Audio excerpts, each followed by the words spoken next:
ద్వితీయోపదేశ కాండము 19వ అధ్యాయము మొదటి నుండి చదువుతున్నాను, చిత్తగించండి. నీ దేవుడైన యెహోవా ఎవరి దేశమును నీకిచ్చుచున్నాడో ఆ జనములను నీ దేవుడైన యెహోవా నాశనము చేసిన తరువాత నీవు వారి దేశమును స్వాధీనపరచుకొని వారి పట్టణములలోనూ వారి ఇండ్లలోనూ నివసించున్నప్పుడు నీవు స్వాధీనపరుచుకున్నట్లు నీ దేవుడైన యెహోవా నీకిచ్చుచున్న దేశములో 3 పురములను వేరుపరచవలెను. ప్రతి నరహంతకుడు పారిపోవునట్లుగా నీవు త్రోవను ఏర్పరచుకొని నీవు స్వాధీనపరుచుకొనున్నట్లు నీ దేవుడైన యెహోవా నీకిచ్చుచున్న దేశము యొక్క సరిహద్దులలోగా ఉన్న పురములను 3 భాగములను చేయవలెను. చిన్న మాట ప్రార్థన చేసుకుందాం. అందరూ తలలు వంచి ఏకీభవించండి. ప్రేమ స్వరూపుడవును నీతి స్వరూపుడవును, నీ ప్రేమను బట్టి మాకు నీతిని అనుగ్రహించువాడవునైన యేసయ్యా నీకు వందనాలు చెల్లిస్తున్నాం. మా నీతికి ఆధారమైన వాడవు నీవు స్వామి. మా నీతికి నీవు ఆధారము మాత్రమే కాదు గాని నీవు మా నీతి అయ్యున్నావు గనుక నీకు వందనాలు చెల్లిస్తున్నాను. నీవే మా నీతి, నీవే మా పరిశుద్ధత గనుక నీకు వందనాలు స్వామి. ఈ 4 దినముల 4 రాత్రుల సత్యాన్వేషక సభలను ఇంతవరకు మీరు ఆశీర్వదించి 2వ రాత్రిలోనికి మమ్మల్ని చేర్చినందుకు నీకు వందనాలు చెల్లిస్తూ ఉన్నాము స్వామి. గత రాత్రి మీరు మాతో మాట్లాడారు, నీకు వందనాలు ప్రభువా. ఈ 2వ రాత్రి కూడా మీరు దిగివచ్చి మా మధ్యలో బహుబలముగా సంచరించి మాతో మాట్లాడమని ప్రార్థన చేస్తున్నాను. సైతాను సంబంధమైన చీకటి శక్తులన్నిటినీ, వాటి కుతంత్రములను, వాటి పన్నాగములను అన్నిటిని యేసు నామమున నీవిచ్చిన అధికారమును బట్టి, నీ శిలువ రక్తపు శక్తిని బట్టి బంధించి దూరముగా పారద్రోలుతున్నాము తండ్రి. మీ సేవకుని మాట మీరు రూఢిపరచండి. నీ వెలుగు సంబంధమైన దూతల సైన్యముతో ఈ యొక్క స్థలమంతా మోహరింప చేయండి నాయన. సహాయం చేయండి. మీరే దిగి వచ్చి ఈ ప్రాంగణమంతటి చుట్టూ అగ్ని ప్రాకారమై నిలవబడండి యెహోవా తండ్రి, నీకు వందనాలు. సభలో కూర్చున్న ప్రతి ఒక్కరి మనోనేత్రములను మీరు ముట్టండి, తెరవ చేయండి. అందరి చెవులను కళ్ళను తెరచి మాకు ఆత్మ సంబంధమైన వినికిడిని, దృష్టిని, సునిశ్చితమైనటువంటి దృష్టి వినికిడిని మీరు దయచేయమని ప్రార్థన చేస్తున్నాను. నీ లేఖనములో దాగిన గూఢమైన సంగతులను, ఆశ్చర్యమైన సంగతులను మీ ధర్మశాస్త్రములో నుండి చూచుటకు మా అందరి కన్నులు తెరవమని వేడుకుంటున్నాను. సహాయం చేయండి. చదివిన లేఖన భాగము కొరకు నీకు స్తోత్రములు స్వామి. మీ సేవకుడైతే వట్టివాడే. మీ సేవకుని మీద మాకు ఎలాంటి ఆశ లేదు నాయన. నీ సేవకుని మీద మీరు ఉంచిన అభిషేకము మీద మాకు ఆశ ఉన్నది. పరిశుద్ధాత్మ, మీ మీద మేము ఆశ పెట్టుకున్నాం, ఒక మనిషి మీద కాదు. మీరు మాట్లాడితే వినాలని ఎదురు చూస్తున్న మమ్మును నీ స్వరము చేత తృప్తిపరచమని, మహిమను మీరే పొందమని యేసునామమున వేడుచున్నాము. ఆమేన్, ఆమేన్, ఆమేన్. ప్రభునందు నాకు అత్యంత ప్రియులారా, నిన్నటి దినము నుండి మనము ఆశ్రయపురములు అనే అతి శ్రేష్టమైన అంశాన్ని ధ్యానము చేయనారంభించామని మీకందరికీ తెలిసిన విషయమే. నిన్నటి దినమున ఆశ్రయపురములు అనే బహుశ్రేష్టమైన అంశమును మనము ధ్యానము చేయడం ప్రారంభించాం. నిన్నటి దినాన మన మూల వాక్యం ఏది అనగా 46వ కీర్తన దేవుడు మనకు ఆశ్రయమును దుర్గమునై ఉన్నాడు అనే వచనాన్ని మనం మూలవాక్యంగా తీసుకున్నాం. ఆశ్రయ దుర్గము, ఆశ్రయ దుర్గము. అనేక మంది కీర్తనకారులు, ప్రవక్తలు, దీర్ఘదర్శులు, భక్తులు దేవుణ్ణి ఆశ్రయపురముతో, ఆశ్రయ దుర్గముతో పోల్చి మాట్లాడారు. దీర్ఘదర్శి అయిన యెషయా 26వ అధ్యాయము 4వ వచనములో మన దేవుడు, మన దేవుని వంటి ఆశ్రయ దుర్గం ఏది అని ప్రశ్నించాడు. అలాగే దావీదు, మోషే, అనేక మంది భక్తులు దేవుణ్ణి ఆశ్రయపురముతో, ఆశ్రయ దుర్గముతో పోల్చారు. ఈ కారణాన్ని బట్టి ఆశ్రయ దుర్గము అనగా అసలు అర్థమేమిటి, ఆశ్రయపురము అనగా అర్థమేమిటో తెలుసుకోవడం దేవుని ప్రేమించు వారమైన మనకు అత్యవసరమైపోయింది. ఇప్పుడు నా దేవుణ్ణి కూర్చో ఒక మాట అన్నాడు, నా దేవుణ్ణి ఒక విషయంతో పోల్చాడు. అసలు ఆ విషయం ఏంటో తెలిస్తే తప్ప నా దేవునిలోని ఆ ముఖ్యమైనటువంటి లక్షణము, ఆయన వ్యక్తిత్వము నాకు అర్థం కాదు.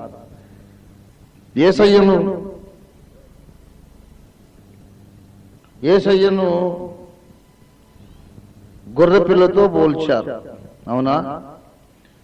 ఇదిగో లోక పాపములను మోసుకొని పోవు దేవుని గొర్రెపిల్ల.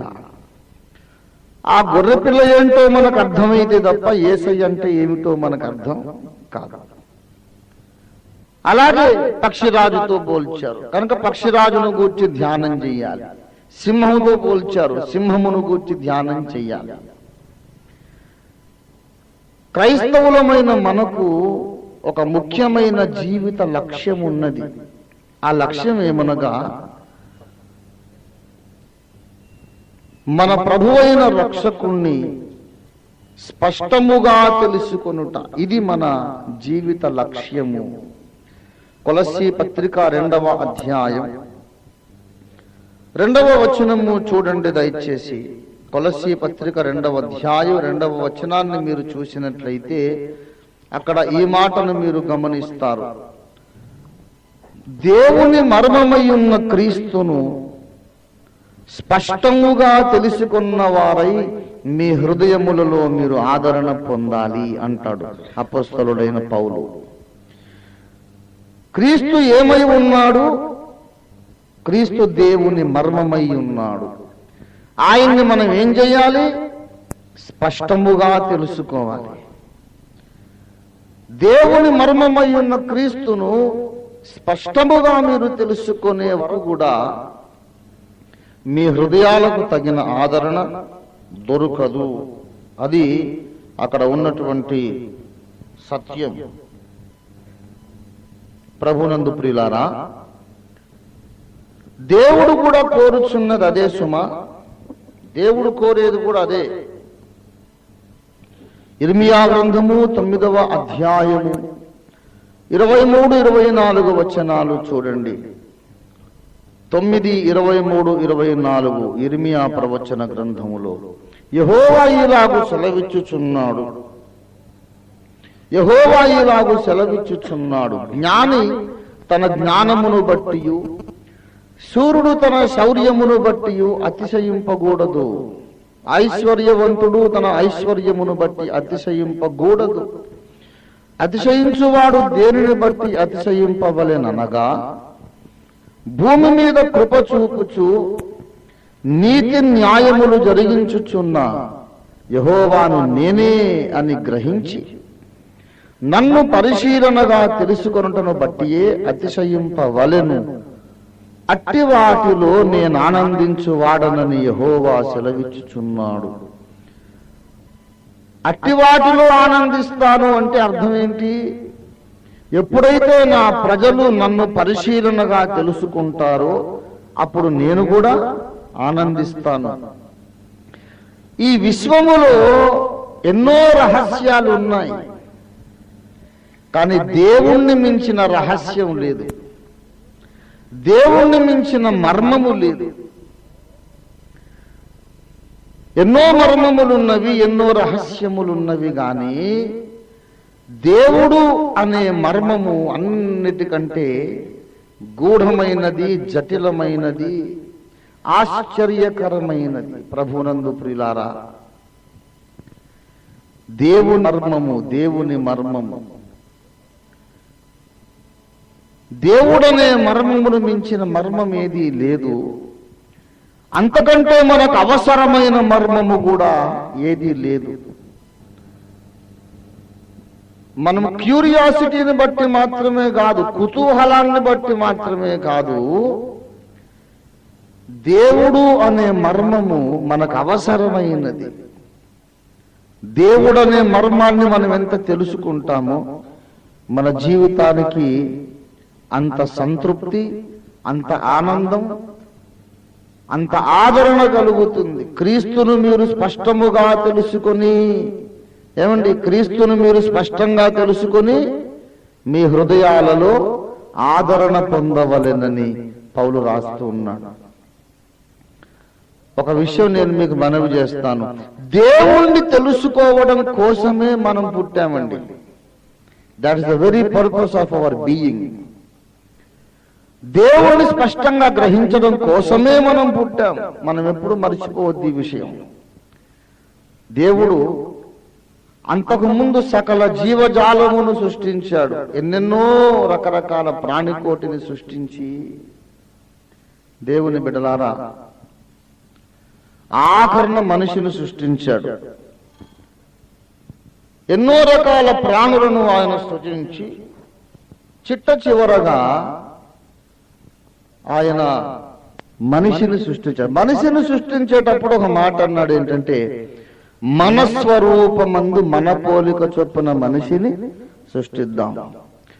దేవుడు సింహాన్ని, ఏనుగును, ఒంటెను, నక్కలను, పక్షులను, చేపలను దేన్ని సృష్టించినా దేవుని స్వరూపము దానికి లేదు. దేవుని స్వరూపము లేని వాటిని, కోట్ల కొలది ప్రాణులను సృష్టించి ఆఖరున మనిషిని సృజించాడు. ఎందుకయ్యా మనిషిని సృజించాడంటే, దేవు స్వరూపమందున్నవాడైతే దేవుణ్ణి స్పష్టంగా తెలుసుకోగలుగుతాడు. Though it is a fact that God is a deep mystery, it is also a fact that man can comprehend that mystery with the help of the Holy Spirit. దేవుడు చాలా నిగూఢమైన మర్మ పురుషుడు అనేది ఎంత సత్యమో, ఆ మర్మమును మనిషి అర్థం చేసుకోవడం సాధ్యమే అనేది కూడా అంత సత్యం.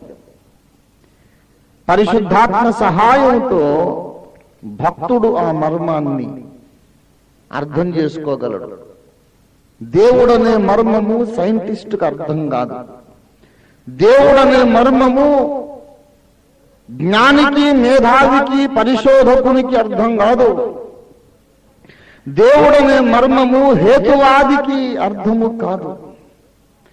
దేవుడనే మర్మము భక్తుడికి మాత్రమే అర్థమవుతుంది. 25వ కీర్తన 14వ వచనము చూడండి దయచేసి. 25వ కీర్తన 14వ వచనం, యెహోవా మర్మము ఆయన యందు భయభక్తులు గల వారికి తెలిసి ఉన్నది. 25వ కీర్తన 14వ వచనం, యెహోవా మర్మము ఆయన యందు భయభక్తులు గల వారికి తెలిసి ఉన్నది. దేవునికి స్తోత్రం కలుగును గాక. ప్రభునందు ప్రియులారా, దేవుని మర్మము ఎవరికి తెలుసు? భక్తునికి తెలుసు. అతడు పెద్ద మేధావి కాకపోవచ్చు, ఉన్నత విద్యాభ్యాసము చేసిన వాడు కాకపోవచ్చు, లోక జ్ఞాని కాకపోవచ్చు, లోకములో గొప్ప వంశము వాడు కాకపోవచ్చు, అతడు ధనవంతుడు కాకపోవచ్చు, పూరి గుడిసెలు ఉండొచ్చు, చింకిపాతలు కట్టుకోవచ్చు, పరమాన్నం లేకపోవచ్చు, గంజి తాగుతూ ఉండొచ్చు, but that simple person may be knowing the creator. ఈ లోకం చాలా విచిత్రమైన స్థలం అండి. ఈ లోకములో జ్ఞానుల వలె కనిపించే మూఢులున్నారు,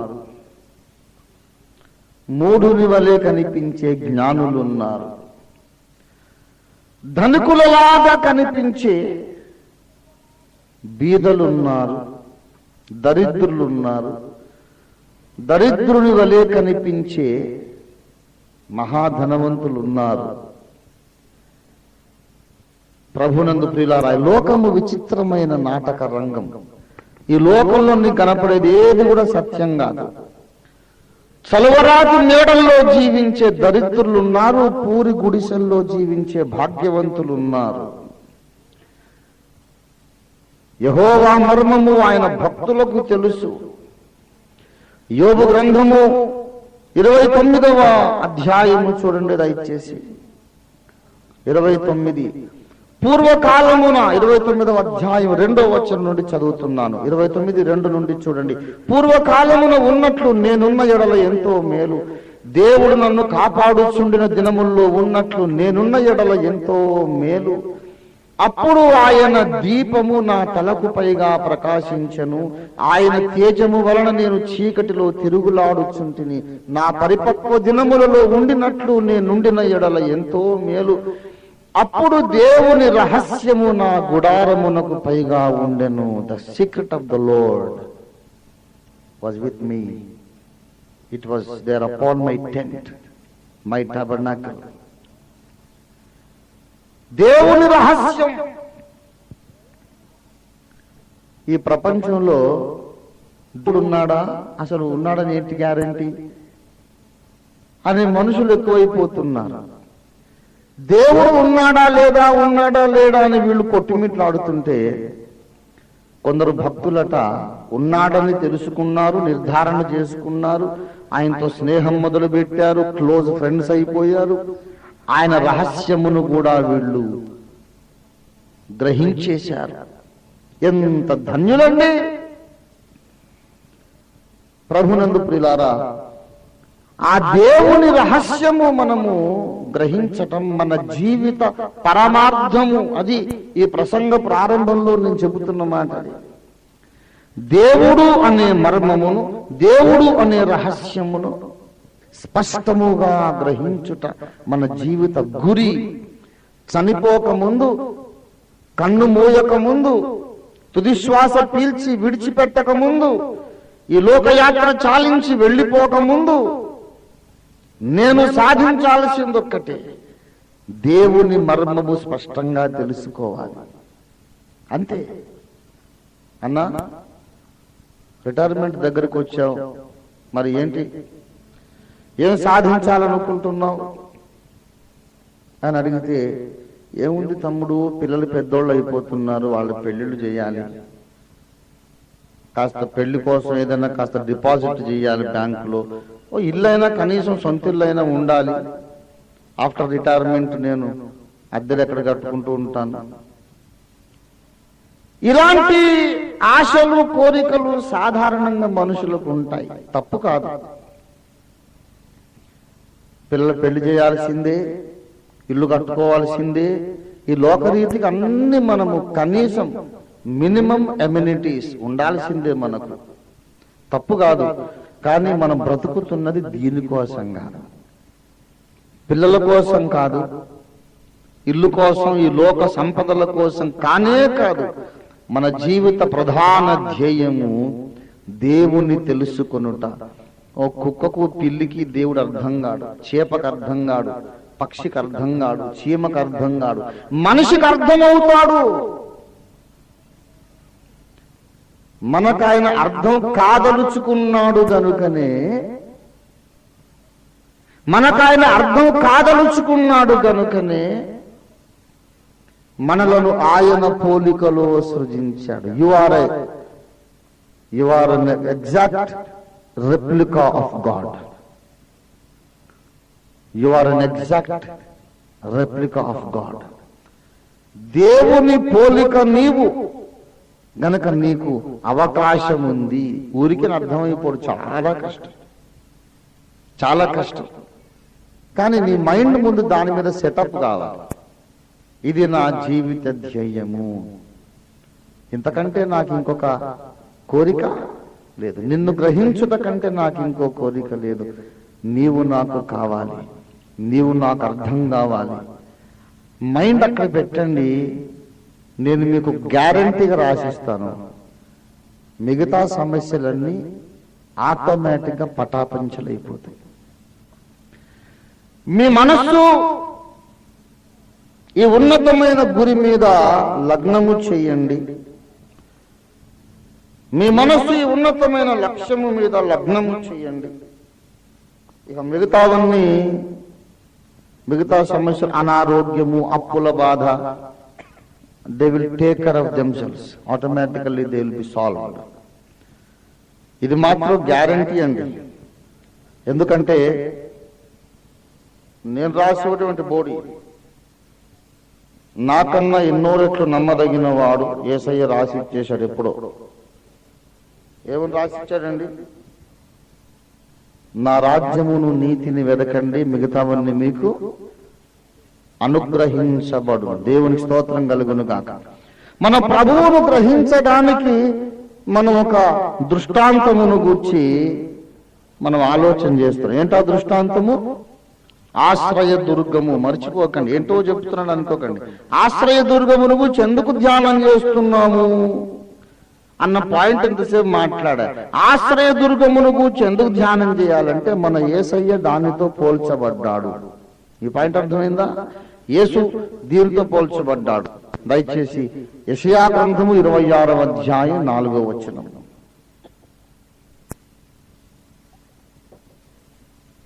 యెషయా గ్రంథము 26 4వ వచనం. మన దేవుడు 46వ కీర్తన 1వ వచనం ప్రకారం మన దేవుడు ఏమై ఉన్నాడు? ఆశ్రయమును దుర్గమునై ఉన్నాడు. ఆశ్రయ దుర్గము అనగానే మనకు జ్ఞాపకం రావలసిన మాట ఏంటంటే, ఇశ్రాయేలీయులకు దేవుడు నియమించిన కట్టడలలో ఒకటి ఆశ్రయ దుర్గ నిర్మాణము, ఆశ్రయపుర నిర్మాణము. ఈ ఆశ్రయపురములు ఎందుకొరకు అంటే, పొరపాటున అనుకోకుండా ఎవరినైనా చంపినవాడు పోయి దాక్కోవడానికి. ఆ వైనమంతా ఇక్కడ రాయబడింది. ద్వితీయోపదేశ కాండము 19వ అధ్యాయం చూడండి దయచేసి. 4 పారిపోయి బ్రతుకగల నరహంతకును కూర్చిన పద్ధతి ఏదన్నా? ఒకడు అంతకుముందు తన పొరుగువాని యందు పగబట్టక. చూస్తున్నారా బైబిల్? ఒకడు అంతకుముందు తన పొరుగువాని యందు పగబట్టక పొరపాటున వాని చంపిన ఎడల, అనగా ఒకడు చెట్లు నరుకుటకు తన పొరుగువానితో కూడా అడవికి పోయి చెట్లు నరుకుటకు తన చేతితో గొడ్డలి దెబ్బ వేసినప్పుడు గొడ్డలి పిడి ఊడి వాని పొరుగువానికి తగిలి వాడు చనిపోయిన ఎడల, వాడు అంతకుముందు తన పొరుగువాని యందు పగబట్టలేదు గనుక వానికి మరణదండన విధి లేదు.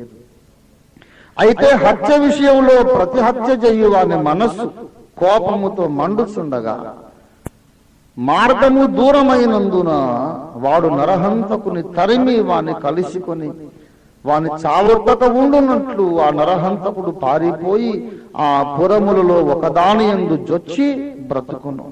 ప్రభునందు ప్రియులారా, ఇలాగూ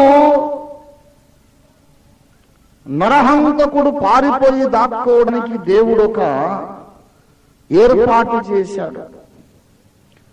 ఒకవేళ పగబట్టి చంపినట్లయితేనేమో వాడికి న్యాయాధిపతులు రావాలి, తీర్పు తీర్చాలి. లోపల దాక్కున్న వాడిని బయటికి లాగి వానికి మరణదండన విధించాలి.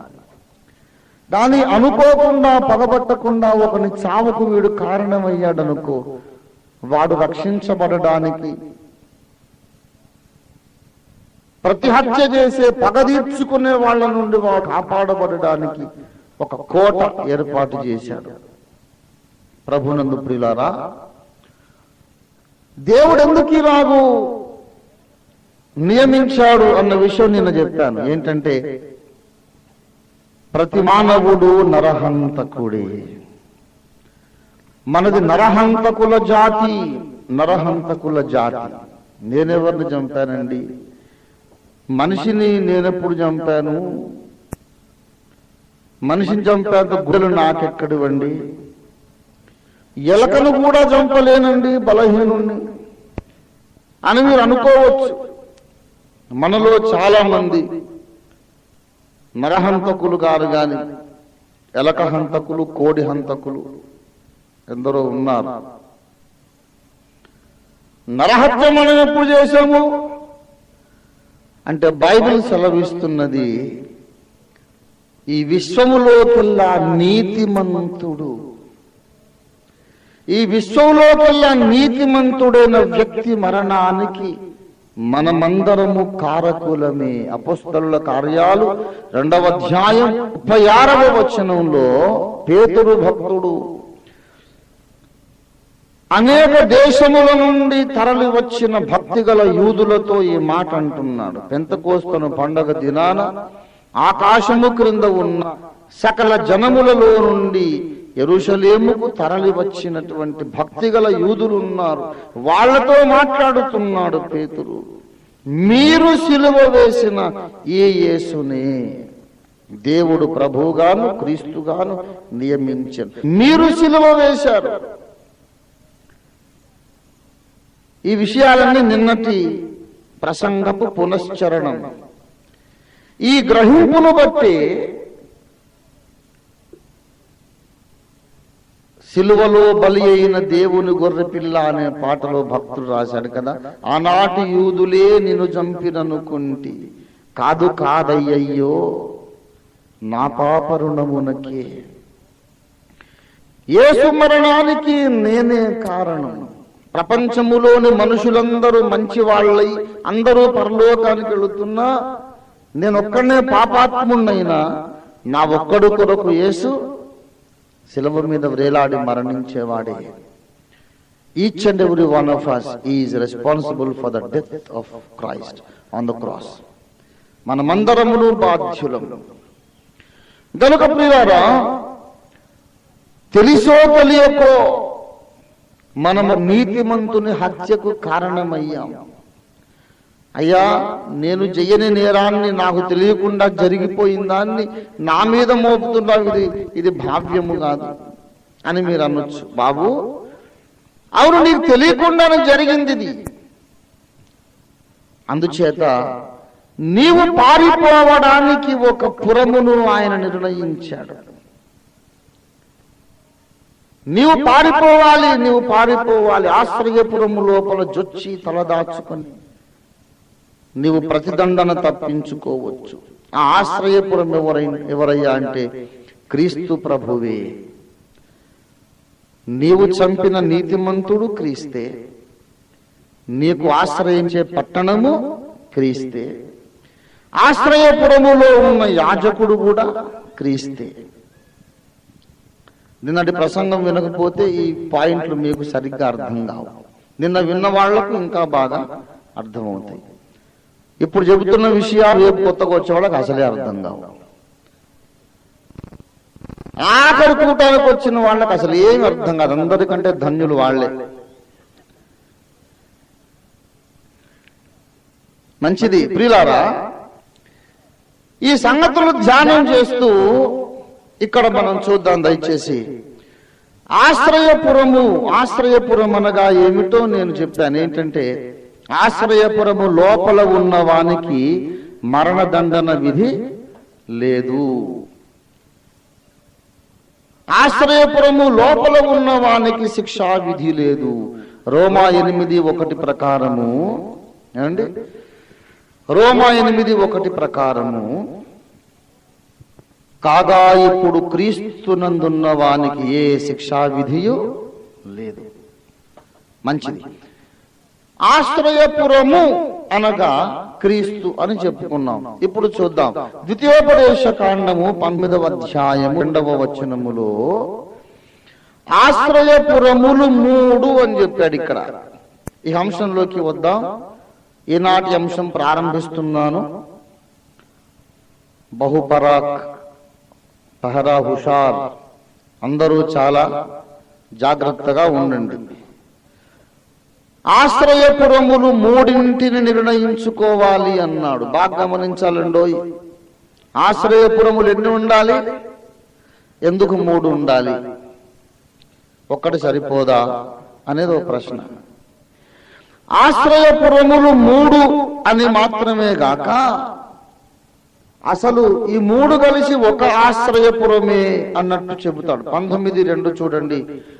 మీ దేశ సరిహద్దులలోగా ఉన్న పురములను 3 భాగములు చెయ్యవలెను. కారణం ఏంటంటే 3వ వచనము చూడండి. ప్రతి నరహంతకుడు పారిపోయి దాగుకొనున్నట్లుగా. దేశము విశాలమైనది. ఆ విశాలమైన దేశంలో ఆ మూలకు ఆ చివరన ఆశ్రయపురం ఉన్నదనుకోండి. యువతలి చివరన ఎవడైనా పొరబాటున ఒకని హత్యకు కారణమయ్యాడు. ఈ చివరి నుండి ఆ చివరి దాకా పరిగెత్తే లోపల ప్రతి హంతకునికి దొరికిపోతాడు. పగదీర్చుకున్న వానికి దొరికిపోతాడు. పోనీ ఆ ఆశ్రయపురము దేశపు నడిబొడ్డున కేంద్రంలో ఉన్నదనుకోండి. అప్పటికైనా ఇంకా దూరం కావచ్చు. అంత దూరం వాడు పరిగెత్తి వచ్చే లోపల దొరికిపోవచ్చు. అందుచేత కృప కలిగిన దేవుడు ఏం చేశాడంటే దేశములోని పురములను 3 భాగాలు చేయండి అన్నాడు. మొత్తం దేశాన్ని 3 భాగాలు చేయండి. ఆ 3 భాగాలు, ఒక భాగంలో ఒక పురం, ఇంకో భాగంలో ఇంకో పురం, ఇంకో భాగంలో ఇంకో పురం. ఇప్పుడు మండల స్థాయి పరిపాలన ద్వారా పరిపాలన ఇంకా దగ్గరకు వచ్చేసింది అన్నట్లు ఆశ్రయపురము ప్రజలకు దగ్గరకు వచ్చేసింది. చాలా మైళ్ళు పరిగెత్తక్కర్లేదు. ఏ భాగానికి ఆ భాగానికి మళ్ళీ వేరొక ఆశ్రయపురం ఉంది. అమ్మో, నేను రక్షింపబడాలంటే చాలా దూరం వెళ్ళాలి అనుకునే అవసరం లేదు. ఆ రక్షణపురము నీ దగ్గరికి వచ్చేసింది. దేవుడు ఏం కోరుతున్నాడో చూడ. ప్రతి నరహంతకుడు పారిపోవునట్లుగా, అంటే మనుషులందరికీ సమీపముగా రక్షణను దేవుడు ఏర్పాటు చేశాడు. నీవెక్కడికో వెళ్ళనక్కరలేదు. రక్షణపురము నీ దగ్గరకు వచ్చింది. క్రీస్తు యేసును ఉండు వానికి ఏ శిక్షా విధియు లేదు. మరి క్రీస్తులోనికి నువ్వు వెళ్ళాలంటే ఏం చెయ్యాలి? ఆయన యెరూషలేములో సిలువ వేయబడ్డాడు, యెరూషలేములో పాతిపెట్టబడ్డాడు, అక్కడే తిరిగి లేచాడు. కాబట్టి మనం యెరూషలేముకి వెళ్ళి నమ్ముకోవాలా? అవసరం లేదు. ఆ రక్షణపురము, ఆశ్రయదుర్గము గోదావరి కనుక వచ్చేసింది. ఆ రక్షణపురము వరంగల్కి వచ్చింది. అక్కడే నేను రక్షింపబడ్డాను. ఆ రక్షణపురము భారతదేశానికి వచ్చేసింది. భారతదేశంలోని ప్రతి జిల్లాకు, ప్రతి మండలానికి, ప్రతి తాలూకాకు, ప్రతి పల్లెకు, ప్రతి గ్రామానికి, ప్రతి వ్యక్తి సమీపానికి వచ్చింది. ఎవరు అనడానికి వీలుండకూడదు, అయ్యా నేను రక్షణపురములోనికి వెళ్దాం అనుకున్నాను గాని అది చాలా దూరం అయిందండి అనడానికి అవకాశం ఉండకూడదు. అది దేవుని చిత్తం. అందరికీ దగ్గరగా వచ్చేసాడు. అందుకే దేశమును 3గా విభాగించండి, 3 ఆశ్రయపురములు ఏర్పాటు చేసుకోమన్నాడు. ఇంకో విషయం సార్, ఇది ఐడియా బాగానే ఉంది. మరి దేశాన్ని 10 భాగములు చేస్తే బాగుండు కదా. కనీసం 4 భాగాలు చేసి 4 ఆశ్రయపురాలు పెట్టొచ్చు కదా అని మీరు అడగొచ్చు కదా. ఇంకా బాగుంటుంది కదా. ఇప్పుడు 3 భాగాలు చేసి ఒక్కో భాగానికి ఒక్కొక్క ఆశ్రయపురం పెట్టాడు. 4 భాగాలు చేసి 4 ఆశ్రయపురాలు పెట్టొచ్చుగా. అప్పుడు ఇంకా సమీపం ఉంది. అసలు నన్ను అడిగితే 12 భాగాలు చేయాలి. 12 భాగాలు చేస్తే ఏ భాగానికి ఆ భాగం ఒక ఆశ్రయపురం అయితే చటుకుర అలా చంపేయచ్చు, ఇలా దాక్కోవచ్చు. ఒక అడుగు దూరం. అది బాగుంటుంది. మరి ఎందుకో దేవుడు 3కే పరిమితం అయ్యాడు. కారణం ఏంటో తెలుసా? రక్షణ పొందుటలో ఈ 3 అనే సంఖ్యకు ప్రాముఖ్యత ఉన్నది. కారణం ఏమిటనగా, దేవుడు మన శరీరమునకు రక్షకుడు, మన ఆత్మలకు రక్షకుడు, మన ప్రాణమునకు రక్షకుడు. మానవునిలో 3 భాగాలున్నవి. ప్రతి మానవుడు 3 భాగములు కలిగి ఉన్నాడు తనలోనే. మానవుడు అనగా త్రిత్వమే. నేనొక త్రిత్వము, పాస్టర్ లాజరస్ గారో త్రిత్వం, పాస్టర్ ఆలయ గారో త్రిత్వం, అక్కడ కూర్చున్న వినుచున్న వందలాది మందిలో, భూమి మీద ఉన్న కోట్లాది మంది మనుషుల్లో ప్రతి మానవుడు ఒక త్రిత్వము. దేహము, ప్రాణము, ఆత్మ కలిసిందే త్రిత్వం. ఇది ఎవరు కాదనడానికి వీలు లేని మహాసత్యం. ఎవరైనా ఇది కాదన్నాడు అంటే వాడు పామరుడు, ఆత్మీయ విషయాలలో ఇంకా సరిగా చదువు అవ్వలేదు అతడికి. త్రిత్వము లేదు అనేవాళ్ళు చాలా మంది బయలుదేరారు. ఖచ్చితంగా నేను చెబుతున్నాను, త్రిత్వము లేదనేవాడు ఒట్టి మూఢుడే. మనిషి ఒక త్రిత్వము, దేవుడు ఒక త్రిత్వము. దేవుని పోలికలో మనిషి సృజింపబడ్డాడు. త్రిత్వమైన దేవుణ్ణి అర్థం చేసుకోవడానికి త్రిత్వమయ్యున్న మానవుడు సృజింపబడ్డాడు. పాపము ద్వారా మనిషి మొత్తం చెడిపోయాడు. మనిషిలోని ఏ భాగం చెడిపోయిందంటే శరీరము చెడిపోయింది, ఆత్మ చచ్చిపోయింది. మీరు మీ అపరాధముల చేతను పాపముల చేతను చచ్చిన వారయ్యుగా, అంటే ఏం చచ్చిపోయింది? మనిషిలోని ఆత్మ చచ్చిపోయింది. శరీరానికి కూడా వ్యాధి, వృద్ధాప్యము, మరణం వచ్చింది. రోగము, ముసలితనము, చావు, ఈ 3 వచ్చినాయి. అంతకుముందు ఈ 3 లేవు మనిషి శరీరానికి. గనుక శరీరమునకు రక్షణ కావాలి. దేవుని బిడ్డలారా గమనించండి, శరీరానికి రక్షణ కావాలి. ఎఫెసీ పత్రిక 5వ అధ్యాయంలో ఒక మాట అంటాడు, మీరు గమనించండి దయచేసి.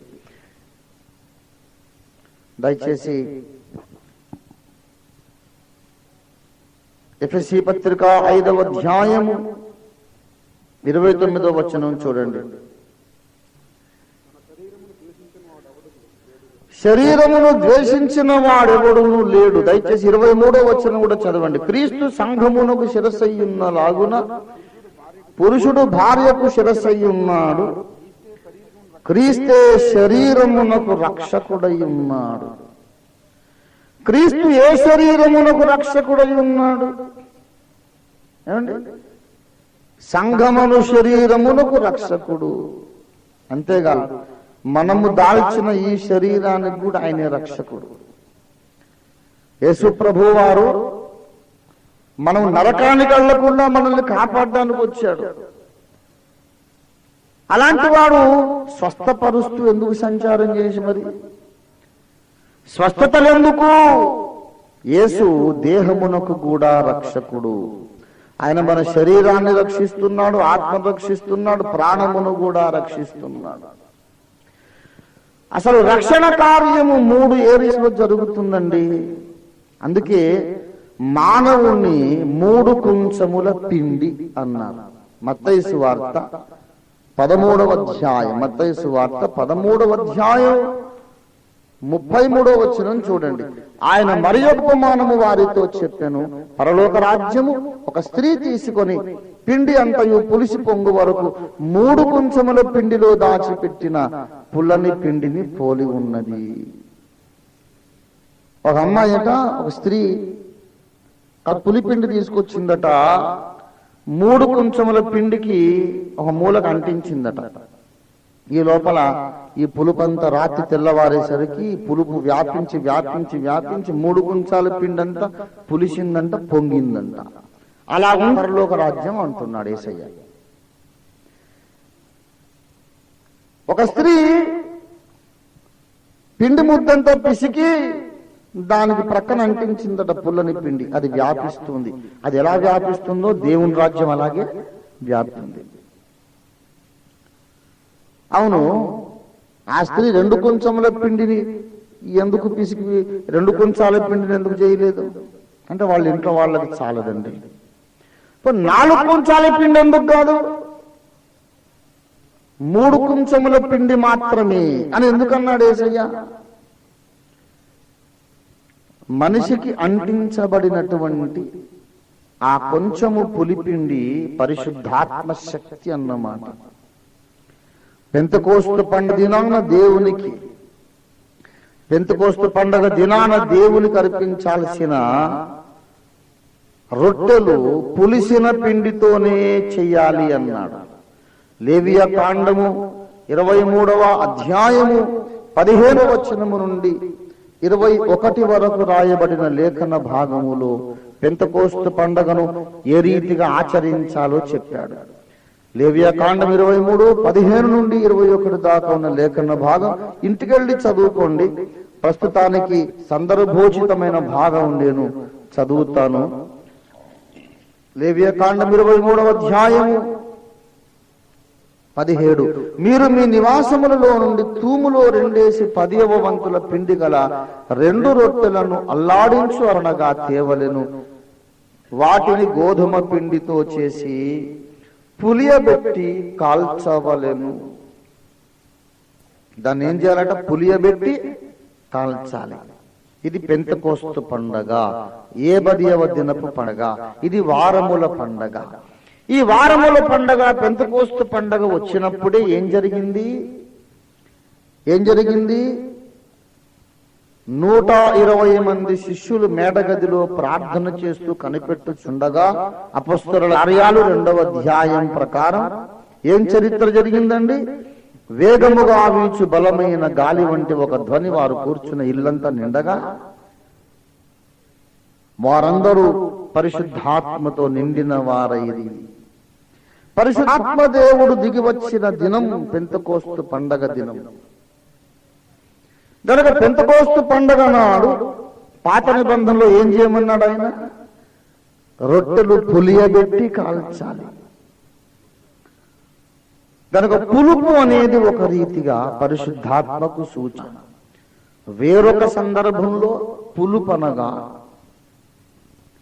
పాపమునకు సూచన. ఈ సందర్భంలో పులుపనగా పరిశుద్ధాత్మకు సూచన. మళ్ళీ ఇక వ్యాఖ్యాన సూత్రాల్లోకి వెళ్ళిపోతుంది మీ మనస్సు. అదేంటండి, పులుపు అంటే పాపం అంటావు ఒకసారి, పులుపు అంటే పరిశుద్ధాత్మ అంటావు ఒకసారి, నువ్వు సరిగ్గా ప్రిపేర్ అయి రానట్టుంది అనుకునే వాళ్ళు ఉంటారు. మరీ ఖచ్చితంగా ప్రిపేర్ అయ్యాను కనుకనే మళ్ళీ అలాగా మీకు కన్ఫ్యూజన్ పెట్టాల్సి వస్తుంది. లేఖనాల్లో ఉన్న సూత్రం ఏంటంటే ఒకే ఒక పోలికను వేరువేరు విషయాలకు, కొన్నిసార్లు విరుద్ధమైన విషయాలకు కూడా వాడుట లేఖనాలలో సర్వసాధారణము. ఒకే ఒక వస్తువును వేరే వేరే విషయాలను వ్యక్తీకరించడానికి దృష్టాంతంగా వాడటం లేఖనాల్లో మామూలే. ఇదొక ముఖ్యమైన సూత్రం. సింహము అంటే కొన్నిసార్లు యేసయ్య, కొన్నిసార్లు సైతాను. ఎవరిని మింగుదునా అని గర్జించు సింహము లాగా వాడు తిరుగుతున్నాడు. మరి యేసయ్య పేరేమో యూదా గోత్రపు సింహము కదా. సింహం అంటే సైతానా యేసయ్య? చెప్పండి. ఒక ప్రసంగికుడు ప్రసంగం చేశాడు, నిజంగా చేశాడు. సహోదరులారా, యేసు ప్రభువు వారు 2వ రాకడను గూర్చి జాగ్రత్త. ఆయన మొదటి రాకడలో వచ్చినట్టుగా రావడం లేదు. మొదటి రాకడలో ఆయన గొర్రె పిల్ల వలె వచ్చాడు. 2వ రాకడలో యేసయ్య ఎవరిని మింగుదునా అని గర్జించే సింహంలాగా వస్తున్నాడు అని ప్రసంగం చేశాడు. బాబు, గర్జించే సింహము, ఎవరిని మింగుదునా అనే సింహం యేసు ప్రభు కాదు. నరకమున వాని అగ్ని ఆరదు, పురుగు చావు. అగ్ని అంటే మరి కొన్నిసార్లు పరిశుద్ధాత్మని కూడా అర్థం. అంటే కొన్నిసార్లు నరకపు మంటలని అర్థం. అగ్ని అనగానే ఎప్పుడు ఒకే అర్థం ఉండాలి అంతే, 2-3 అర్థాలు కుదరదు అని నువ్వు భీష్మించుకున్నావు అనుకో. నరకమున వాని అగ్ని ఆరదు అన్నాడు, బాగానే ఉంది. మరి పెంతెకోస్తు పండగ దిన వాళ్ళందరి తల్ల మీద కొంచెం కొంచెం నరకము వాలేను అని చెప్పుకోవచ్చా? చెప్పుకోవడం కుదరదు. గనుక పులుపు అనేది కూడా కొన్నిసార్లు ఏమో పాపమునకు సూచన, కొన్నిసార్లు పరిశుద్ధాత్మకు సూచన. కారణం ఏంటంటే పాపమైనా పరిశుద్ధాత్మైనా ఎప్పుడు వ్యాపించే లక్షణము కలిగి ఉంటాయి. ఒకడు పాపం చేస్తే పాపం సమాజం అంతా నేర్చుకుంటుంది. అలాగే సంఘములో ఒకడు పరిశుద్ధాత్మ పూర్ణుడైతే అది ఇతరులకు కూడా వ్యాపిస్తూ ఉంటుంది. పరిశుద్ధాత్మ ఉన్న చోట ఉండడు, వ్యాపిస్తాడు. ఒకరు పరిశుద్ధాత్మ పొందితే ఇంకొకరికి అలాగే సంఘం అంతా పులిసిపోందన్నమాట. 3 కుంచముల పిండి అనగా శరీర ఆత్మ ప్రాణములనే త్రికముగా జీవించుచున్న మానవుడు అని అర్థం. ఒక మూలకు అంటిస్తాడు పరిశుద్ధాత్మ, మొత్తం ఆ శక్తి శరీరమునకు ఆత్మకు ప్రాణమునకు వ్యాపించి వాడు మొత్తం పరిశుద్ధాత్మ శక్తితో పులిసిపోతాడు. ఆత్మకు అంటిస్తాడు ముందు, తర్వాత ప్రాణానికి వ్యాపిస్తుంది, తర్వాత శుద్ధాత్మ ప్రభావము దేహమునకు వ్యాపించి ఈ దేహము కూడా మహిమపరచబడుతుంది. దేవునికి స్తోత్రం కలుగును గాక. గనుక ప్రియులారా, 3 అనే సంఖ్య రక్షణ కార్యక్రమములో చాలా ముఖ్యమైనది. 3 కుంచముల పిండికి పరిశుద్ధాత్మ శక్తి వ్యాపించును అన్నాడు. ఆ 3 కుంచముల పిండికి వ్యాపించడం అనే అనుభవాన్ని ఈ మొదటి తెస్సలోనిక పత్రిక 5వ అధ్యాయం 23వ వచనములో ఇంకొక భాషలో చెప్పాడు. In some other terminology, a new term. చెప్పండి. It's a new vocabulary. The same truth spoken in some other vocabulary. చెప్పండి. సమాధానకర్తయగు దేవుడే మిమ్మును సంపూర్ణంగా పరిశుద్ధపరచునుగాక. మీ ఆత్మయు మీ జీవమును శరీరమును మన ప్రభువైన యేసుక్రీస్తు దినమందు రాకడయందు నిందారహితముగా ఉండునట్లు సంపూర్ణముగా కాపాడబడునుగాక. మీ యొక్క శరీరము మీ ఆత్మయు మీ జీవమును అనగా ప్రాణమును, మీ శరీరము మీ ఆత్మ మీ ప్రాణమును, మీ శరీరం ఆత్మ ప్రాణము 3ను నిందారహితముగా ఉండునట్లు దేవుడు కాపాడునుగాక. ఇది రక్షణ అంటే, ఇది సంపూర్ణ రక్షణ. ప్రభునందు ప్రియులారా, దేవుడు మీకిచ్చుచున్న దేశములో 3 ఆశ్రయపురములు ఉండవలే. అనగా రక్షణలో 3 మెట్లు. శరీరము పరిశుద్ధపరచబడాలి, ఆత్మ పరిశుద్ధపరచబడాలి, మన ప్రాణము పరిశుద్ధపరచబడాలి. క్రీస్తు నీ దేహమునకు రక్షకుడు, నీ ప్రాణమునకు రక్షకుడు, నీ ఆత్మకు రక్షకుడు అనే మహాసత్యాన్ని నేర్పించడానికి 3 పెట్టాడు ఆయన. లేకపోతే 30 పెడితే ఇంకా బాగుండేది. ఊరూరో ఒక ఆశ్రయపురం కడితే ఇంకా బాగుండేది. కానీ 3 అనే సంఖ్యకు దేవుడు పరిమితమయ్యాడు. 3 అనేది చాలా ముఖ్యమైన సంఖ్య. ఇప్పుడు ద్వితీయోపదేశ కాండము 19వ అధ్యాయమునే మళ్ళీ గమనిద్దాం. ఇంతసేపు చెప్పుకున్న ఈ సత్యానికి మళ్ళీ చుకదురవుతుంది ఒక వచనం. ద్వితీయోపదేశ కాండం 19వ అధ్యాయము దయచేసి 7వ వచనం చూడండి. అందుచేతను 3 పురములను నీవు ఏర్పరచుకొనవలెనని నేను నీకు ఆజ్ఞాపించుచున్నాను. ఇప్పుడు 9 చూడండి. నిత్యమును ఆయన మార్గముల్లో నడుచుటకు నేడు నేను నీకు ఆజ్ఞాపించిన ఈ ఆజ్ఞలన్నిటిని అనుసరించి నడుచుచు ఈ 3 పురములు గాక మరి 3 పురములను ఏర్పరచుకొనవలెను. ఇప్పుడేమంటావు సార్? అరే బైబిల్ అందుకే డీప్గా వెళ్ళకూడదు. ఇదంతా ఈ అడవిలోకి ఎందుకు వచ్చావు? అడవిలో వచ్చి మనం అడవిలో చిక్కుబడి దారి తప్పినట్టు అయిపోతుంది. ఇంతసేపు మూడు ముఖ్యం ఎందుకంటే త్రిత్వం అని ఏదో నువ్వు డబ్బా కొట్టి ఏదో చెప్పావు. ఇప్పుడు వచ్చి ఏమన్నాడు మళ్ళీ? మరి 3 పురములు. 3 అంటే త్రిత్వం అన్నావు, మళ్ళీ 3 ఎందుకండి? ఇప్పుడు మొత్తం 6 అయిపోయినాయి. ఎక్కడ లేని చికాకు వచ్చి పడలే. ఆశ్రయపురం అనగా యేసు అన్నావు. 3 ఆశ్రయపురములు అంటే 3 భాగములకు రక్షకుడు అన్నావు, ఒప్పుకున్నావు. మరి ఇప్పుడేమంటున్నావు? మళ్ళీ 3 పురములు. అసలు మొత్తం 6 ఆశ్రయపురాలు ఉండాలి అన్నాడు కదా. సంఖ్యాకాండము 35వ అధ్యాయం. సంఖ్యాకాండం 35వ అధ్యాయము దయచేసి 11వ వచనం చూడండి. ఆశ్రయపురములుగా ఉండుటకు మీరు పురములను ఏర్పరచుకొనవలెను. 13 మీకు ఇయ్యబడిన ఆ పురములలో 6 ఆశ్రయపురములు ఉండవలే. ఎన్ని ఆశ్రయపురాలు ఉండాలి? 6 ఆశ్రయపురములు ఉండాలి. 6 ఆశ్రయపురాలు ఎందుకు అంటే మళ్ళీ ఇది ఇంకొక అంశం.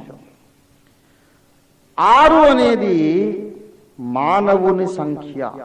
సంఖ్యాకాండం 35:6లో కూడా చూడండి.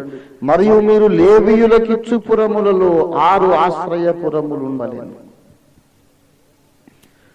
లేవీయులకిచ్చే పురాలలో 6 ఆశ్రయపురాలు ఉండాలి. 6 ఎందుకు? ఇంతసేపు 3 అన్నావు, ఇప్పుడు మళ్ళీ 6 ఎందుకంటే 6 మరొక ముఖ్యమైన సంఖ్య. బైబిల్లో ఎన్ని గ్రంథాలు ఉన్నాయండి? 66 గ్రంథములు. 66 గ్రంథాలంటే ప్రక్కనే ఎన్ని 6లు ఉన్నాయి? 2 6లు ప్రక్కనే రాస్తే బైబిల్ సంఖ్య. 6 అనేది చాలా ముఖ్యమైనటువంటి సంఖ్య బైబిల్లో. 6 అనగా మానవుని సంఖ్య. దేవుడు ప్రస్తుత సృష్టిని ఎన్ని దినములలో సృష్టించాడు చెప్పండి? 6 దినములలో సృష్టిని చేశాడు. అందులో దేవుడు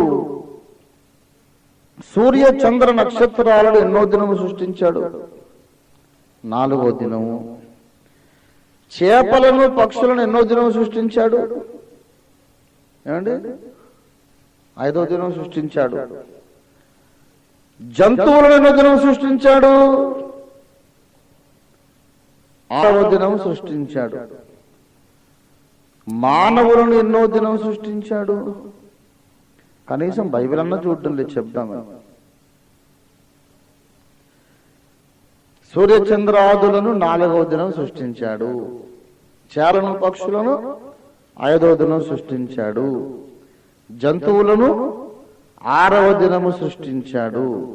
కాబట్టి మానవుణ్ణి 7వ దినం చేసి ఉండాలి. అవునా? 7వ దినం దేవుడు ఏం చేశాడు? విశ్రాంతి, ఇంకేం చేయలేదు. కాబట్టి మరి మానవుణ్ణి కూడా ఎన్నో దినం సృష్టించాడు ఆయన? 6వ దినమే సృష్టించాడు. దేవుడైన యెహోవా తాను చేసిన సృష్టి యావత్తును 6 దినములోగా సంపూర్తి చేసి 7వ దినమున విశ్రమించాడు.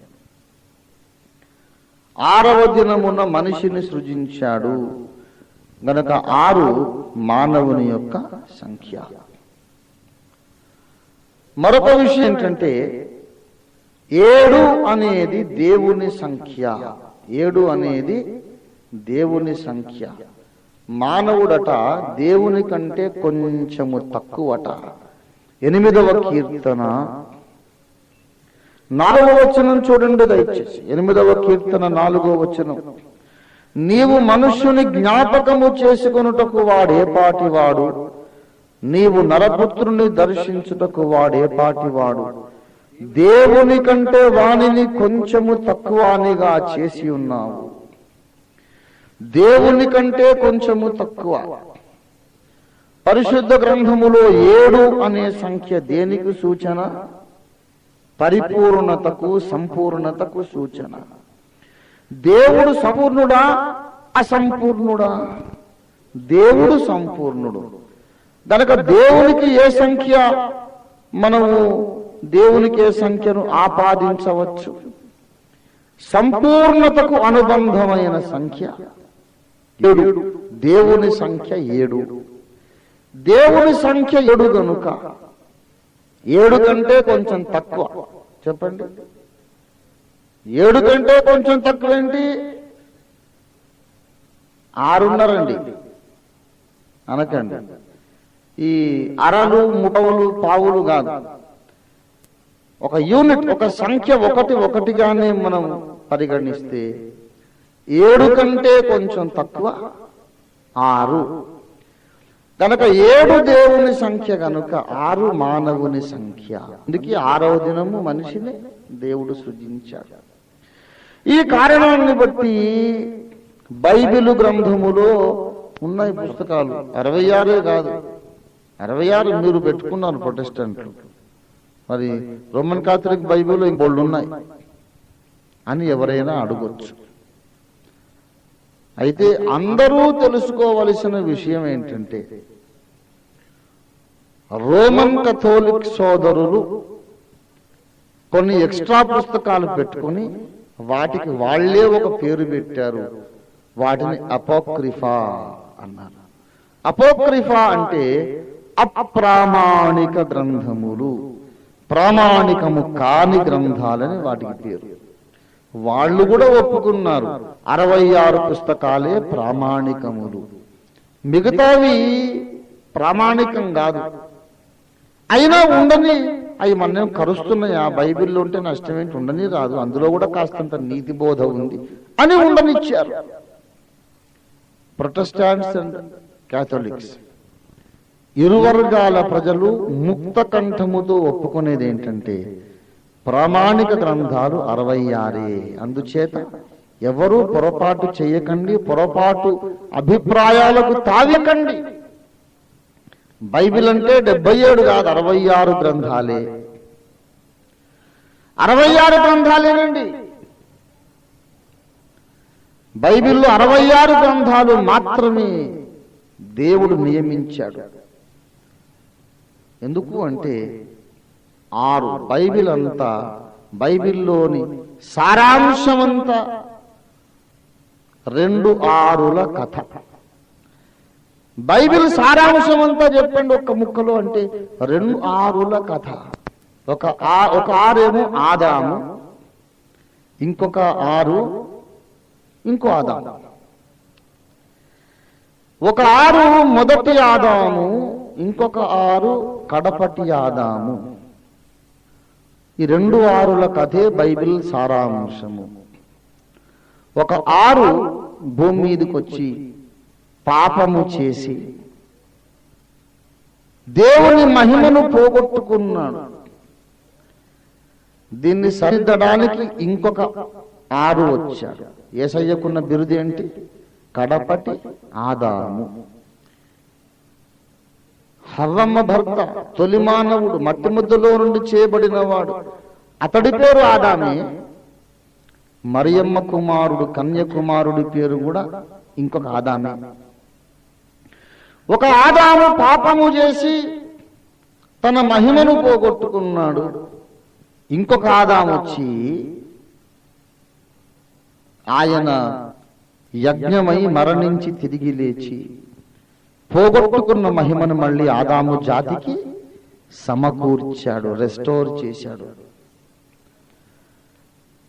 ఒక 6 ఏమో పడిపోయాడు, ఇంకో 6 వచ్చి వాడిని లేపాడు. ఒక 6 చెడిపోయాడు, ఇంకొక 6 వచ్చి వీడిని బాగు చేశాడు. ఒక 6 నరకపాత్రుడైపోయాడు, ఇంకొక 6 వచ్చి వాడిని పరలోక వారసుడిగా చేశాడు. This is the whole story of the Bible. Bible కథ అంతా 2 6ల కథ అంతే. 2 6లతోనే ముగించాలి, దానికి ఏమి కలపొద్దు. అయిపోయింది అక్కడ కథ, అక్కడే ముగించేశానని దేవుడు చెబుతుంటే ఇంకొకడు వచ్చి నేను కూడా ఒక 6, నేను కూడా వీళ్ళ పక్కన నిలబడతానని నిలబడ్డాడు. అబద్ధ క్రీస్తు, అంతిమ క్రీస్తు విరోధి. వాడొచ్చి నేను కూడా ఒక 6 అని నిలబడ్డందుకు 666 సాతాను సంఖ్య అయింది. 6 ప్రక్కన 6 రాస్తేనేమో దైవ గ్రంథపు సంఖ్య, ఇంకొక 6 రాస్తేనేమో అది సాతాను యొక్క సంఖ్య. అందుకే బుద్ధి గలవాడు మృగము యొక్క సంఖ్యను లెక్కించనిమ్ము, అది ఒక మనుష్య సంఖ్యయే. జ్ఞానము గలవాడు లెక్కించుకొని అన్నాడు. లిటరల్ గా 3 ఆర్ల ముద్ర వస్తుందని అందరూ ఎక్స్పెక్ట్ చేస్తున్నారు. కానీ 6 6 6 తప్పకుండా రాయాల్సిన అవసరం లేదు. వాడు 666 ముద్ర ఎలా వేస్తాడంటే మనం అది 666 అని అనుమానించడానికి అవకాశం ఉండదు. ఇదేదో మంచిదే అనుకుని వేసుకుంటారు అందరూ. 3 ఆర్లు అంటే ఖచ్చితంగా 3 ఆర్లే కాదు. వాడే అంత బుద్ధిహీనుడా? వాడు పెద్ద మేధావండి. 2000 సంవత్సరాల నుండి బైబిల్లో 3 ఆర్లు 666 అని మనం అందరం పుస్తకాలు రాసుకుంటున్నాం, ప్రసంగాలు చేసుకుంటున్నాం. వాడొచ్చి ఓపెన్ గా 3 ఆర్ల ముద్ర వేస్తాను అంటే ఎవడేసుకుంటాడు? ప్రజలు ప్రకటనలో ఉన్న అబద్ధ క్రీస్తు ముద్ర ఇది కాకపోవచ్చులే అని కన్ఫ్యూజ్ అయ్యేటట్టు వాడు ఇంకేదో ముద్ర వేస్తా. దాని వెనుక ఉన్న సంగతి ఏంటంటే మొదటి ఆదాము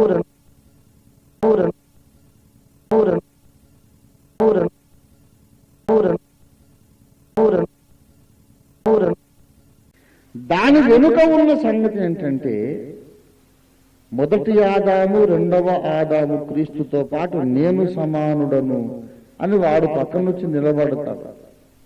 ఆ సాక్ష్యమును అంగీకరించడం, వీడు దేవుడు అని అంగీకరించడం, ఆనాటి క్రీస్తుతో ఇతడు సమానుడు, ఇతడే దేవుని కుమారుడని అంగీకరించడం, అది ముద్ర. గనక విశ్వాసులారా జాగ్రత్త. ప్రపంచ ప్రభుత్వం వచ్చినప్పుడు, ప్రపంచ నియంత వచ్చినప్పుడు వాడు ఏదైనా ఒక ముద్ర వేయవచ్చు. అది 666 అనే సంఖ్య కాకపోవచ్చు. ఇంకేదో ముద్ర వేయవచ్చు, అది కూడా మీరు వేసుకోవద్దు. దేహము మీద ఏ ముద్ర వేసుకోవద్దు. అసలు నీవు ఊహించని నూతనమైన రీతిలో సాతాను నిన్ను మోసం చేస్తాడు. ఎందుకంటే సర్పము భూజంతువులన్నిటికంటే బహు యుక్తి గలదై ఉండేను. బహుయుక్తిగా నిన్ను వాడు ఇరికించి రక్షణకు దూరం చేస్తాడు. మెళుకువగలిగి ఉండండి.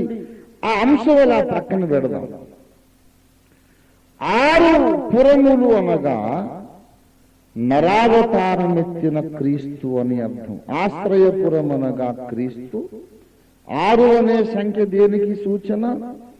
నీకు నాకు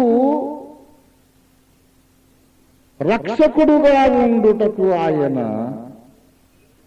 7 అనే పదవిని విడిచి, 7 అనే అంతస్తుని విడిచి ఒక మెట్టు దిగాడు. ఆయన దేవుడై ఉండి దేవునితో సమానముగా ఉండుట విడిచిపెట్టకూడని భాగ్యమని ఎంచుకొనక దాన్ని విడిచిపెట్టి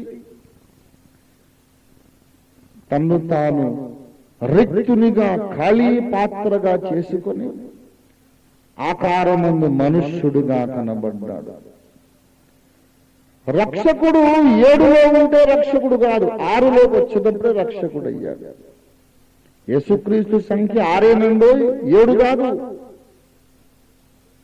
1 తిమోతి 2:5 ప్రకారం దేవుడు ఒక్కడే, దేవునికి నరునికి మధ్యవర్తియు ఒక్కడే, ఆయన క్రీస్తు యేసును నరుడు. There is one mediator between God and man, and that mediator is Christ the man. నరుడు, ఈ మాట మర్చిపోదు. నేను ఆ కవ్వాలి రాసని చూశారు. బలిరే ఎంత మధురము యేసుని నామసుధ, యేసుని నామసుధ, నాథుని దివ్య కథ. గ్రోలిన వారికి ఇదే శాశ్వత సుఖదాయి కదా అనే పాట రాశాను. ఆ పాట మీరు ఎంతమంది విన్నారో తెలియదు. ఒకసారి ఆ పాట ఆలపిస్తాను, వినండి. బళిరే ఎంత మధురము యేసుని నామ సుధా, బళిరే ఎంత మధురము యేసుని నామ సుధా, యేసుని నామ సుధా నాధుని దివ్య కథా, యేసుని నామ సుధా నాధుని దివ్య కథా, గ్రోలిన వారి కదే శాశ్వత సుఖదాయి కదా, గ్రోలిన వారి శాశ్వత సుఖదాయి కదా, ఎంత మధురము యేసుని నామ సుధా. ధరణిని దేవుడై పరమున మనుజుడై, ధరణిని దేవుడై పరమున మనుజుడై, ఇమ్మానుయేల్ ప్రభు మహిమలెన్నో చూపెగరా, ఇమ్మానుయేల్ ప్రభు మహిమలెన్నో చూపెగరా, రోగుల భావము వ్యాధుల దాపెను, రోగుల భావము వ్యాధుల దాపెను, మృతులను లేపెను కలుషాత్ములనే కడిగెను, మృతులను లేపెను కలుషాత్ములనే కడిగెను, పరములనల్లిట ప్రభుని మహిమ యథాతథా, పరములనల్లిట ప్రభుని మహిమ యథాతథా, శ్రుతులకు ఆవుధుడే పరము చేర్చు పదము సఖా, శ్రుతులకు ఆవిధుడే పరము చేర్చు పదము సఖా, హలిరే ఎంత మధురము యేసుని నామ సుధా. చాలా మంది ఈ చరణాన్ని ప్రశ్నించారు. ధరణిని దేవుడై పరమున మనుజుడై, ఓఫిరన్న కొంచెం పప్పులో కాలేశాడు అనుకున్న అభిమానులు కూడా ఉన్నారు. రాంగ్ రాంగ్ రా అన్న, ప్రింటింగ్ మిస్టేకా కొంప తీసి, మీరైతే ఇట్లా రాయాలి నాకు తెలుసు అని అన్నోళ్ళు కూడా ఉన్నారు. ధరణిని దేవుడై పరమున మనుజుడై, ఎట్లా కాదన్నా, ఇక్కడేమో మనిషి, అక్కడి పోతే దేవుడు అని మన అభిప్రాయం. కాదు కాదు కాదు కాదు, ఇక్కడ ఉన్నప్పుడు ఆయన దేవుడు. కన్యక గర్భవతి అయి కుమారుని కను, ఇమ్మానుయేల్ అనే పేరు అతనికి పెట్టబడును. మనకు తోడై ఉన్న దేవుడు. ఈ భూమి మీద ఉన్నప్పుడేమో మనిషికి తోడై ఉన్న దేవుడు ఆయన. ఆరోహణమై ఆకాశ మండలములన్నిటికంటే మరిపకి హెచ్చింపబడి తండ్రి అయిన దేవుని కుడి పార్శ్వమున ఉన్నప్పుడు ఎవరో తెలుసా? దేవునికి తోడై ఉన్న నరుడాయన. On earth he was God with men, but in heaven he is man with God. He is man with God. ఇక్కడేమో మనకు తోడై ఉన్న దేవుడు, అక్కడేమో దేవునికి తోడై ఉన్న మనిషి. He is man in heaven, the glorified man, the representative of the glorified church. మహిమపరచబడిన మానవుడు, పరలోక దర్బారులో మహిమగల నరుడు అని చాలా కాలము క్రిందట నేను క్రిస్మస్ ప్రత్యేక సందేశంగా కడబూర పత్రికలో రాశాను. నా శిష్యుడైనా ఈ విషయం గుర్తుందో లేదో. పరలోక దర్బారులో మహిమగల నరుడు యేసుక్రీస్తు నరుడు. యేసయ్య దేవుడు కాదా? దేవుడే, కాదని చెప్పలేదు. ఆయన సర్వాధికారియే దేవుడై ఉండి నిరంతరము స్తోత్రార్హుడై ఉన్నాడు. ఆయన నిజమైన దేవుడు, నిత్యుడైన దేవుడు. ఆయన దేవుడే, కానీ తన్ను తాను కుంచుకొని, తగ్గించుకొని, ఖాళీ చేసుకొని 6లోనికి దిగాడు. ఆశ్రయపురమనగా క్రీస్తు, 6 అనగా యెహోవాయే ఆశ్రయదుర్గం అన్నాడుగా. యెహోవా దేవుడు ఆశ్రయదుర్గం కావడానికి ఏ సంఖ్యలోకి వచ్చాడు? 6లోకి వచ్చాడనే సందేశం. దేవునికి స్తోత్రం కలుగునుగాక. ప్రభునందు ప్రియులారా, ఇంకొక విషయం చెప్పి ఈనాటి ప్రసంగాన్ని ముగిస్తాను. ఈ ఒక విషయం చెప్పకపోతే నేను ఈ అంశమునకు అన్యాయం చేసిన వాడిని అవుతాను, మీకందరికీ అన్యాయం అయిపోతుంది.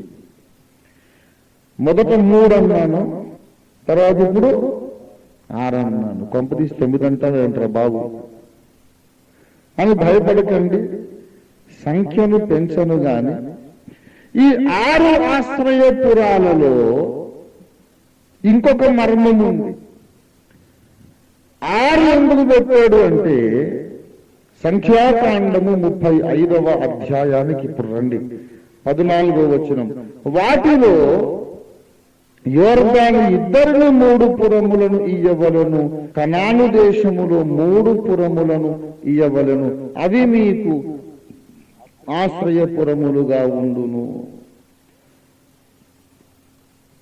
యోర్దానుకు యువతల 3 ఆశ్రయపురాలు, యోర్దానుకు అవతల 3 ఆశ్రయపురాలు. అది దేవుని అరేంజ్మెంట్. కారణం ఏమిటంటే, యోర్దాను యువతల ఉన్న వారికిని అవతల ఉన్న వారికిని సమానంగా రక్షణను దేవుడిస్తూ ఉన్నాడు. ఆశ్రయదుర్గం అనగా రక్షణ ఏర్పాటు అని అర్థం. దేవుని రక్షణ సంకల్పము, రక్షణ ఏర్పాటు యోర్దాను యువతల ఉన్న వారికి అవతల ఉన్న వారికి సమానముగా అందుబాటులో ఉన్నది. ఇది దేవుని కృప ఔన్నత్యమునకు చక్కని తార్కాణం. ఇంతకు బ్రదర్ మీరు కొంచెం ఓవర్ ఎంఫసైజ్ చేస్తున్నట్టున్నది. యోర్దాను యువతల అవతల అనే దాంట్లో పెద్ద అంత ముఖ్యమైన విషయం ఏమున్నదండి? యువతల ఉన్న వాళ్ళెవరు, అవతల ఉన్న వాళ్ళెవరు అని మీరు అడగవచ్చు. ప్రియులారా, ఇదే సంఖ్యాకాండము 32వ అధ్యాయంలోనికి వెళితే ఈ యువతలు ఉన్న వాళ్ళెవరో అవతల ఉన్న వాళ్ళెవరో మనకు అర్థమవుతుంది. సంఖ్యాకాండము 32వ అధ్యాయము చూడండి దయచేసి, మొదటి నుండి చదువుతున్నాను. రూబేనీయులకును గాదీయులకును అతి విస్తారమైన మందలుండెను గనుక యాజెరు ప్రదేశమును గిలాదు ప్రదేశమును మందలకు తగిన స్థలమని తెలుసుకొని వారు వచ్చి మోషేను యాజకుడగు ఎలియాజరును సమాజ ప్రధానులతో అతారోతు, దీబోను, యాజరు, నిమ్రా, హెష్బోను, ఏలాలే, షెబాము, నెబో, బెయోను అను స్థలములు అనగా ఇశ్రాయేలీయుల సమాజము ఎదుట యెహోవా తెచ్చిన ఈ దేశము మందలకు తగిన ప్రదేశము. నీ సేవకులమైన మాకు మందలు కలవు కాబట్టి మా ఎడల నీకు కటాక్షము కలిగిన ఎడల మమ్మను యోర్దాను అద్దరికి దాటింపక నీ దాసులమైన మాకు ఈ దేశమును స్వాస్థ్యముగా ఇమ్మనగా. యోర్దాను దాటక ముందు యువతల ఒక ప్రదేశం ఉన్నది. ఇక్కడ మాకు స్వాస్థ్యము కావాలి. ఓ మోషే, దైవజనుడా, మా నాయకుడా, నీకు మా మీద కటాక్షము కలిగిన ఎడల యోర్దాను అవతలకి మమ్మను దాటించవద్దు. యోర్దాను అవతలకి మేము రాము, యోర్దాను యువతలో మేము ఉంటాం అని ఈ రూబేనీయులు గాదీయులు మోషేకు మొరపెట్టుకుంటున్నారు. దేవుని బిడలారా, వీళ్ళు చాలా విచిత్రమైనటువంటి ప్రజలు, చాలా విచిత్రమైన మనుషులు. వీళ్ళ మాటలు చాలా విడ్డూరంగా ఉన్నాయి. యోర్దాను దాటడం వాళ్ళకి ఇష్టం లేదు. యోర్దాను దాటకుండా యువతల ఉంటే వాళ్ళు ఎక్కడున్నారండి? వాగ్దాన దేశంలో ఉన్నట్టు చెప్పుకోవచ్చా? అసలు వాగ్దాన దేశం ఎక్కడుంది? వాగ్దాన దేశము ఎక్కడుందో చూడండి దయచేసి. ద్వితీయోపదేశ కాండము 8వ 11వ అధ్యాయం. ద్వితీయోపదేశ కాండం 11వ అధ్యాయము 11వ వచనము చూడండి దయచేసి. మీరు నది దాటి స్వాధీనపరచుకొనుటకు వెళ్ళుచున్న దేశము కొండలు లోయలు గల దేశము, అది ఆకాశ వర్ష జలము త్రాగును. దయచేసి 11వ అధ్యాయం 8వ వచనము చూడండి. మీరు బలము కలిగి స్వాధీనపరుచుకొనుటకై నది దాటి వెళ్ళుచున్న ఆ దేశమందు ప్రవేశించి దానిని స్వాధీనపరుచుకొనున్నట్లు. నది దాటి స్వాధీనపరుచుకొను దేశము. నది దాటగానే ఉన్నది ఏమిటంటే కనాను దేశము. ప్రభునందు ప్రియులారా, అబ్రహాముకు దేవుడు వాగ్దానము చేసిన దేశం ఎక్కడ ఉన్నది? నది అవతల ఉన్నది. కనాను దేశం అనగా ఏ దేశము? నది దాటిన తర్వాత ఉన్న దానిని కనాను దేశం అంటాం. లేచిరండి విశ్వాసులారా, యోర్దాను నదిని దాటను. ఈ పాట ఇక్కడ తెలుసా? లేచిరండి విశ్వాసులారా, యోర్దాను నదిని దాటను. విడిచిపెట్టుడి మిస్రాయిం సుఖ విలాసమాయలం.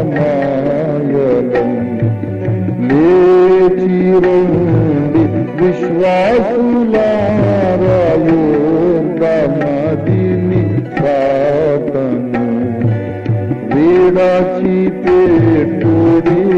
మిస్రాయిం సుఖ విలాసమాయలం. సందేహించకలేశమైన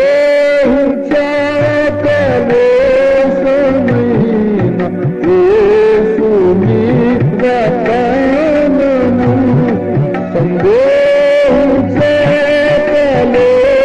సందేహించకలేశమైన యేసుని రక్షణను. ముందంగా వేసి నిరాశ వీడి, ముందంగా వేసి నిరాశ వీడి, ప్రభుపై నమ్మిక ఉంచుడి. ప్రభుపై నమ్మిక ఉంచుడి. లేచిరండి విశ్వాసులారా, యోర్దాను నదిని దాటను. విడిచిపెట్టుడి మిస్రాయిం సుఖ విలాసమాయలం. సియోను గీతములో ఉంటుంది పాట. లేచిరండి విశ్వాసులారా, యోర్దాను నదిని దాటను. నది దాటితేనే నీవు కనాను దేశంలో ఉన్నట్లు లెక్క. ఒక మాట మిమ్మల్ని అడుగుతాను. ఈ రూబేనీయులు గాదీయుల ప్రముఖులను మనం అడుగుదాం. బాబు, మీరు 40 సంవత్సరాలు అరణ్యములో నడిచి వచ్చేటప్పుడు ఏ దేశంలో చేరడానికి నడిచారయ్యా? దేని మీద ఆశ పెట్టుకొని వచ్చారు? ఐగుప్తు నుండి బయటకు వచ్చినప్పుడు మీ ఆశ ఎక్కడుంది? కనాను చేరాలి అనే ఆశ. 40 సంవత్సరాలు నడుస్తున్నప్పుడు మీ ఆశ ఏమిటి? కనాను భూమికి చేరాలని ఆశతో నడిచారు. ఇప్పుడు కనాను భూమి ఎక్కడుంది? నది అవతల ఉంది. కనాను దేశ పొలిమేర వచ్చిన తర్వాత ఇప్పుడు ఏమంటున్నారంటే మేము ఆ దేశానికి రాము. ఏ దేశం కోసమైతే 400 సంవత్సరాలు ఇశ్రాయేలు జనాంగము ఎదురు చూచిందో, ఏ దేశంలో చేరడానికి ఫరో దాస్యము నుండి దేవుని చేత వారు విడిపించబడ్డారు, ఏ దేశంలో చేరడానికి 40 ఏళ్ళు నడిచారు, ఆ దేశానికి మేము రాము అంటున్నారు. మేము రాము, మాకు ఇక్కడ బాగుంది. సరే, మంచిది, మీ ఇష్టం, మీ కర్మ. ఇప్పుడు మీరు ఎక్కడున్నట్టు బాబు? ఎక్కడున్నట్టు? ఐగుప్తు దాస్యంలో ఉన్నారని చెప్పొచ్చా వీళ్ళను? చెప్పండి. ఐగుప్తు దాస్యంలో ఉన్నారా? లేరు. పోనీ అరణ్యములో యాత్ర చేస్తున్నారా? కాదు. యాత్రికులు కాదు, దాసులు కాదు, యాత్రికులు కాదు. పోనీ వాగ్దాన భూమిలో ఉన్నారని చెప్పొచ్చా? లేదు. వాగ్దాన భూమిలో కూడా లేరు. అటు దాస్యములో లేరు, ఇటు యాత్రలో లేరు, ఇటు వాగ్దాన భూమిలో కూడా లేరు. ఎటుగానే బ్రతుకులవి. రక్షణ అయితే పొందారు. ఐగుప్తు దాస్యంలో లేరు కాబట్టి ఏం పొందినట్టు? రక్షణ పొందారు. సాతాను అధికార కింద నుంచి విడిపించబడ్డారు. కానీ దేవుని వాగ్దాన భూమిలోనికి ఇంకా రాలేదు. కాబట్టి వీళ్ళు రక్షణ పొందినట్ట పొందనట్ట? అబ్బాయి, వాళ్ళకే రక్షణ ఉందండి, భ్రష్టులు అనకండి. తొందరపడి ఎవరికి తీర్పు తీర్చొద్దు. మనం అనుకుంటాం వాళ్ళకు రక్షణ లేదు, వీళ్ళకి రక్షణ లేదు అని. చాలా తప్పు. వాళ్లకు రక్షణ ఉంది. దయచేసి సంఖ్యాకాండం 32వ అధ్యాయము కనాను యువతలో ఉన్న భూమి ఏం భూమో మీరు చూడండి దయచేసి. కనాను యువతలో ఉన్న భూమి కనాను కాదు, అది వాగ్దాన భూమి కాదు. యోర్దానుకి యువతలో ఉన్న భూమి కనాను భూమి కాదు, వాగ్దాన దేశం కాదు. అయినా అది ఏం భూమి అంటే 5వ వచనం చూడండి, 4వ వచనం చూడండి. ఇశ్రాయేలీయుల సమాజము ఎదుట యెహోవా జయించిన దేశము. ఇది ఎవరు జయించిన దేశం అంటే యోర్దాను అవతల ఉన్నది కనాను దేశము, వాగ్దాన భూమి. యోర్దానుకి యువతల ఉన్నది కూడా ఏం భూమి చెప్పండి? వాగ్దాన భూమి కాదు, కానీ యెహోవా జయించిన దేశము. కనాను అనగా ఏమిటంటే పరిశుద్ధాత్మ పూర్ణత కలిగిన జీవితం. పరిశుద్ధాత్మ పూర్ణత కలిగిన జీవితం. ఆత్మలో నింపబడి, ఆత్మతో అభిషేకించబడి, దేవుని సంపూర్ణతను పొంది, filled with all the fullness of God, దేవుని సంపూర్ణతతో నింపబడి, ఆత్మీయ జీవితములో ఏలియా, మోషే, పౌలు, హనోకు, అబ్రహాము ఉన్నతమైన శిఖరం మీద జీవించడమే కనాను దేశ నివాసం. కనాను దేశ నివాసం అనగా దేవుని వాగ్దానములన్నిటిని అనుభవించడమే. ఇంకో పాటలు, అన్ని పాటలు దీంట్లో వేసుకోలేక వదిలేసాం, చాలా వదిలేసాం. సత్యదైవార్చనలో ఉన్నవే మంచి పాటలు అనుకోకండి. సియోను పాటలు, ఉజ్జీవ కీర్తనలు అవన్నీ దీంట్లో వేసుకునే కంటే ఆ పుస్తకాలు కొనుక్కుంటే పోతుందని అన్ని ఇందులో వేయలేదు.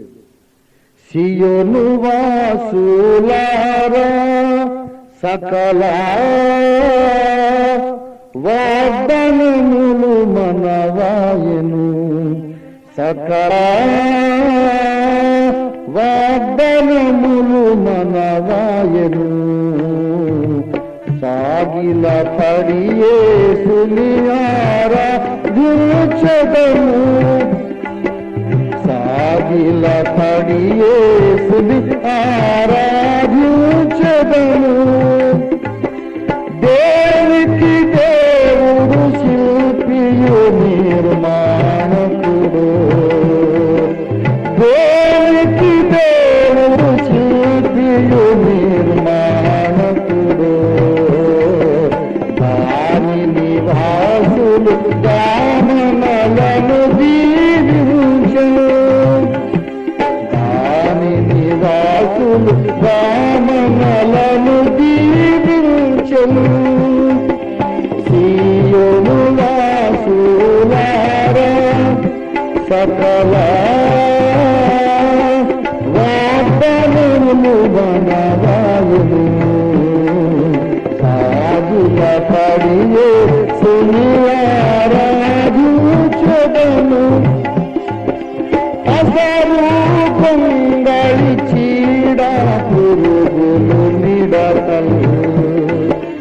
అసరూపంగళి చీడ పురుగులు నిడతలు. నాశం చేసిన పంటను మీకొసగును. నాశము చేసిన పంటను మీకొసగును. సీయోను వాసులారా సకల వాగ్దానములు మనవాయును. సాగిల పడియేసుని ఆరాధించెదను. అన్ని వాగ్దానాలు అన్ని ఒక్కొక్కటి 8, 10, 12, 14 చరణాల పాటలు. ఎంత రమ్యమైన పాటలండి. వాక్య సారాంశమును ఇముడ్చుకున్నటువంటి పాటలు. దేవుని వాగ్దానములన్నీ క్రీస్తునందు మనకు నిశ్చయములై ఉన్నవి. దేవునికి స్తోత్రం కలుగునుగాక. పరిశుద్ధాత్మను గూర్చిన వాగ్దానము మనది. స్వస్థతను గూర్చిన వాగ్దానము మనది. ఆర్థిక సమృద్ధిని గూర్చిన వాగ్దానము మనది. నీకు కరువులో కూడా లేమి లేకుండా పోషిస్తాను అన్న వాగ్దానము మనది. తలగా ఉంటావు కానీ తోకగా ఉండవు అన్న వాగ్దానము మనది. అప్పు చేయవు అప్పు ఇస్తావు అనే వాగ్దానం మనది. సకల వాగ్దానములు మనవి మనవి మనవి. వాగ్దానాలు చిలక జోస్యం టైపులో లాటరీ తీసుకోవడం నాకు ఇష్టం లేదండి. గ్రంథ వాగ్దానములన్నీ నావి. ఆదికాండం 1:1 మొదలుకొని ప్రకటన చివరి మాట వరకు నాది. I'm the legal heir of all the promises of God. I'm the legal heir of all the power and glory of God. దేవుని మహిమకు వారసుడను, వాగ్దానములకు వారసుడను, వాగ్దానములకు వారసుడను. గ్రంథములో ఉంది గనక నాది. ప్రభువునందు ప్రియులారా, ఇది మనకందరికీ ఉండవలసిన విశ్వాసం. ప్రతి క్రైస్తవునికి దేవుడు తన వాగ్దానములన్నిటిని ఇచ్చాడు. You are the legal heir of all the promises of God. 2వ కొరింథీ పత్రిక 1వ అధ్యాయము 20వ వచనము చూడండి. ఎంత వైడ్ స్కోప్ ఉన్నదో ఈ వచనానికి గమనించి చదవండి. 2వ కొరింథీ 1:20. దేవుని వాగ్దానములు ఎన్ని అయినను అవన్నీ క్రీస్తునందు అవును అన్నట్లుగానే ఉన్నవి గనక మన ద్వారా దేవునికి మహిమ కలుగుటకై అవి ఆయన వలన నిశ్చయములై ఉన్నవి. కింద ఆమేన్ అని ఉన్నది. దేవుని వాగ్దానములు ఎన్ని అయినను అట, ఎన్ని అయినను. బైబిల్ మొత్తం వెదికి రాయండి. ఎన్ని వందల ఎన్ని వేల వాగ్దానములు ఉన్నాయో అన్ని రాయండి. ఓ పేపర్ మీద మొత్తం రాసుకుని అన్ని వరుసగా చిట్టా రాయండి. నేను స్వస్థపరిచే హోవాను, నేను భయపడకుము, నేను నీకు తోడై ఉన్నాను, నేను నిన్ను కాపాడేదను, పోషించేదను. రక్షించదను, హెచ్చించదను, దీర్ఘాయువు చేత నిన్ను తృప్తిపరచేదను. నీవు మొరపెట్టగా నేను నీ ప్రార్థన ఆలకించదను. నీ పాదములకు రాయి తగలకుండా దూతలకు ఆజ్ఞాపిస్తాను. మొత్తం రాయండి. గ్రంథ వాగ్దానములన్నీ ఒక పొడగాటి పేపర్ రాయండి. రాసిన తర్వాత పైన రాసుకోండి, ఇవన్నీ క్రీస్తునందు దేవుడు నాకు అనుగ్రహించిన వాగ్దానాలు. These are all my possession, legal possession. గ్రంథ వాగ్దానములన్నీ మనవి. దాని ఆ వాగ్దానాలలోనికి మేము రాము అనే రూబేనీయులున్నారు ఈనాడు. ఆనాడు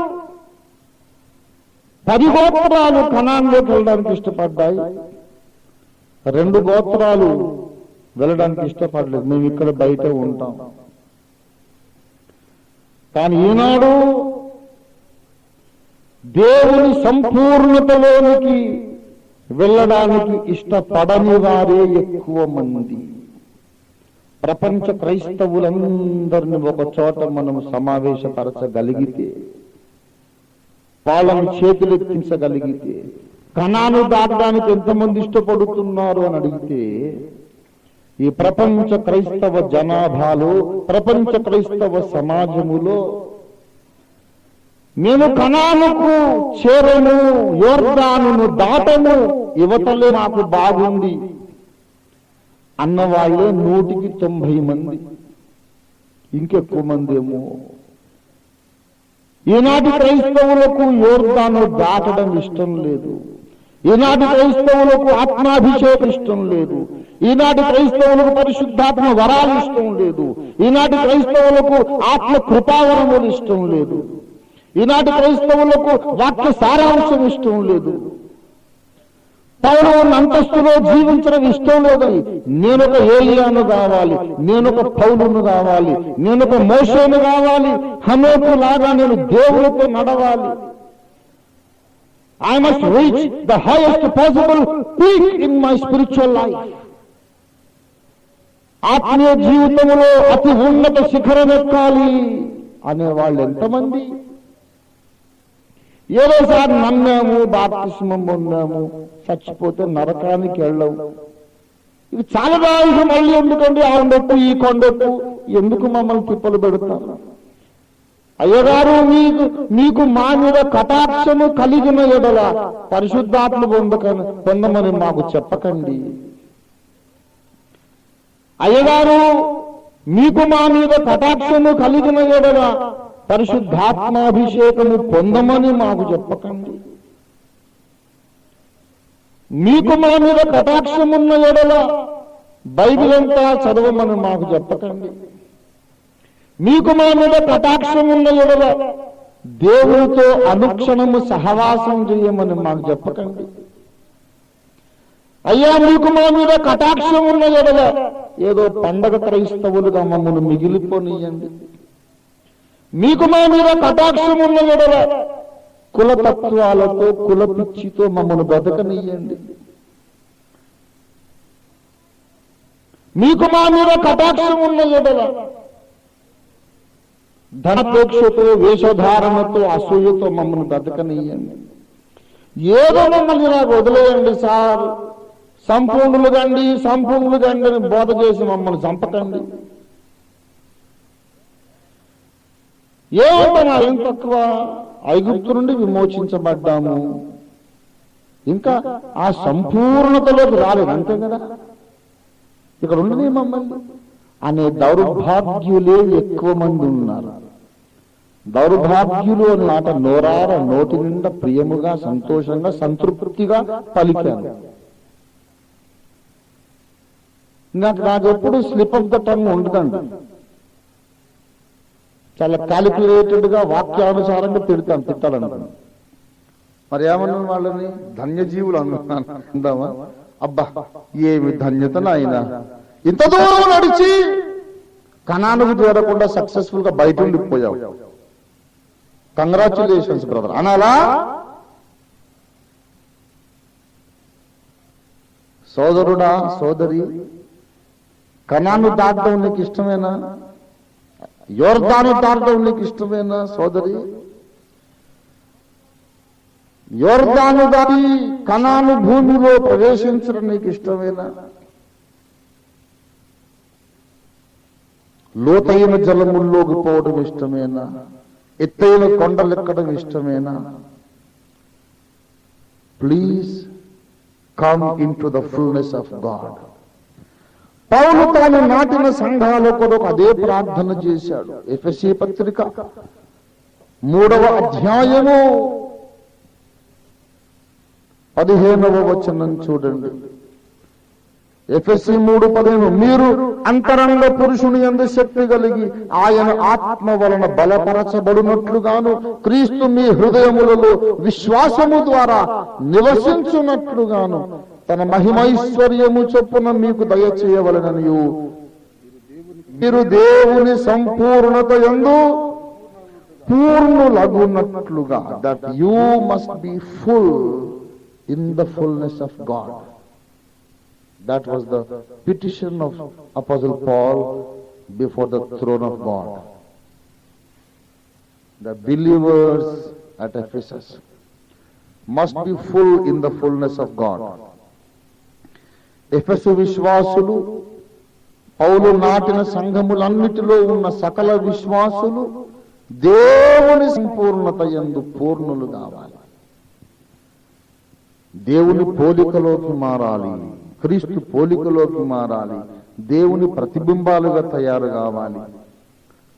శక్తిలో, మహిమలో, పరిశుద్ధతలో, ప్రేమలో, క్షమాపణలో, దయా, జాలి, వాత్సల్యములో. నువ్వు ఒక ఊర్లో ఉంటే దేవుడు దిగొచ్చాడా ఏమిటని ప్రజలు కన్ఫ్యూజ్ అయిపోవాలి.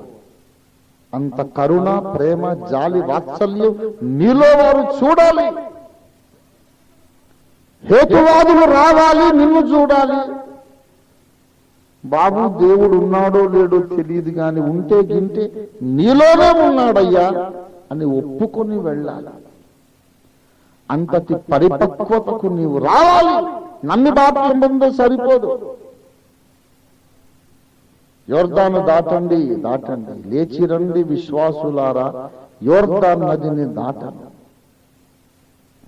యోర్దాను దాటితే అవతల ఉన్నది వాగ్దానం, పరిశుద్ధాత్మను గుర్చిన వాగ్దానం, సకల వాగ్దానములు ఉన్నవి. యోర్దాను దాకా వచ్చారు, దేవుని సంపూర్ణత యొక్క పొలిమేరకు వచ్చారు. ఇక్కడే సెటిల్ అయిపోదాం అనుకుంటున్నారు.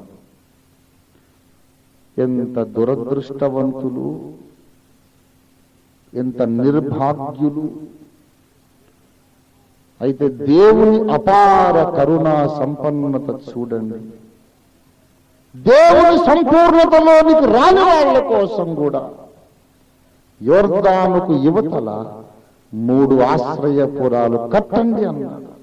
That is the height and peak of the goodness of God. నాకెద గుండెలు అవిసిపోయినాయి, బద్దలైపోయినాయి. ఎప్పుడైతే ఈ సత్యాన్ని నేను చూశానో నా గుండెలు అవిసిపోయినాయండి. God is not so angry with the people who don't want to come into the fullness of God. దేవుని సంపూర్ణలోకి రాకుండా ఏదో నామకార్థంగా దూరంగా ఉండిపోయిన వాళ్ళ మీద దేవుడు క్రోధముతో మండిపడడం లేదండి. పోనీలే, వాడి మీద నేను జాలి పడుతున్నాను అనుకుంటున్నాడు. చాలా సంఘాలు చెప్తాయి ఏంటంటే పరిశుద్ధాత్మను పొందితేనే రక్షణ అని, అన్య భాషలు మాట్లాడితేనే రక్షణ అంట. ఈ పెంతెకోస్తు సంఘాలు కనిపెట్టిన ఇది తప్పున్నర తప్పు. ఒరిజినల్ ఐపీసీ సేవకుడిని నేను చెబుతున్నాను, నేర్చుకోండి. తెలియకపోతే నేర్చుకోండి, అనవసరంగా అడ్డం రాకండి. అన్య భాష మాట్లాడితేనే ఆత్మ ఉన్నట్టు. భాషలు లేనివాడు ఆత్మ లేనివాడే, ఆత్మ లేనివాడు ఆయన వాడు కాడు. కాబట్టి భాషలు మాట్లాడిన వాడు పరలోకానికి రాడు. నమ్మి భారస్వామ్యం పొందిన అన్ని భాషలు మాట్లాడకపోతే పరలోకానికి రాడు అనేది పెంతెకోస్తు బోధ. తప్పు. అపొస్తలుల కార్యాల సిద్ధాంతమునకు అతి దగ్గరగా ఉన్నది పెంతెకోస్తు బోధ. కానీ అందులో కూడా లోపాలు ఉన్నాయి, దిద్దుకోవాలి. అందుకే మేము సంస్కర్తలం, వీఆర్ రిఫార్మర్స్. మేము సిద్ధాంతానికి దాసులం కాదు, వాక్య సారాంశ సత్యమునకే దాసులు. బైబిల్ మిషన్ వాళ్ళ నుండి నేర్చుకున్నాం, బాప్టిస్ట్ వారి నుంచి నేర్చుకున్నాం, లూథరన్ వారి నుంచి నేర్చుకున్నాం, చర్చ్ ఆఫ్ సౌత్ ఇండియా నుండి మెథడిస్ట్ వారి నుంచి నేర్చుకున్నాం, బ్రదరన్ వారి నుంచి నేర్చుకున్నాం, హెబ్రోన్ వారి నుంచి నేర్చుకున్నాం, పెంతెకోస్తు వారి నుంచి నేర్చుకున్నాం, సెవెంత్ అడ్వెంటిస్ట్ వారి నుంచి నేర్చుకున్నాం. అందరి నుండి నేర్చుకున్నాం. ఎవరు మాకు దూరం కాదు, ఎవరు మాకు శత్రువు కాదు, ఎవరు మాకు నెత్తిన కూర్చోడానికి యోగ్యులు కాదు. అందరిలో నుండి పరిశుద్ధాత్మ దేవుడు మాకు నేర్పుతున్నాడు. అందరూ అన్నదమ్ములే. మాకు గురువు మాత్రం పౌలు, పరిశుద్ధాత్మ దేవుడు అంతే.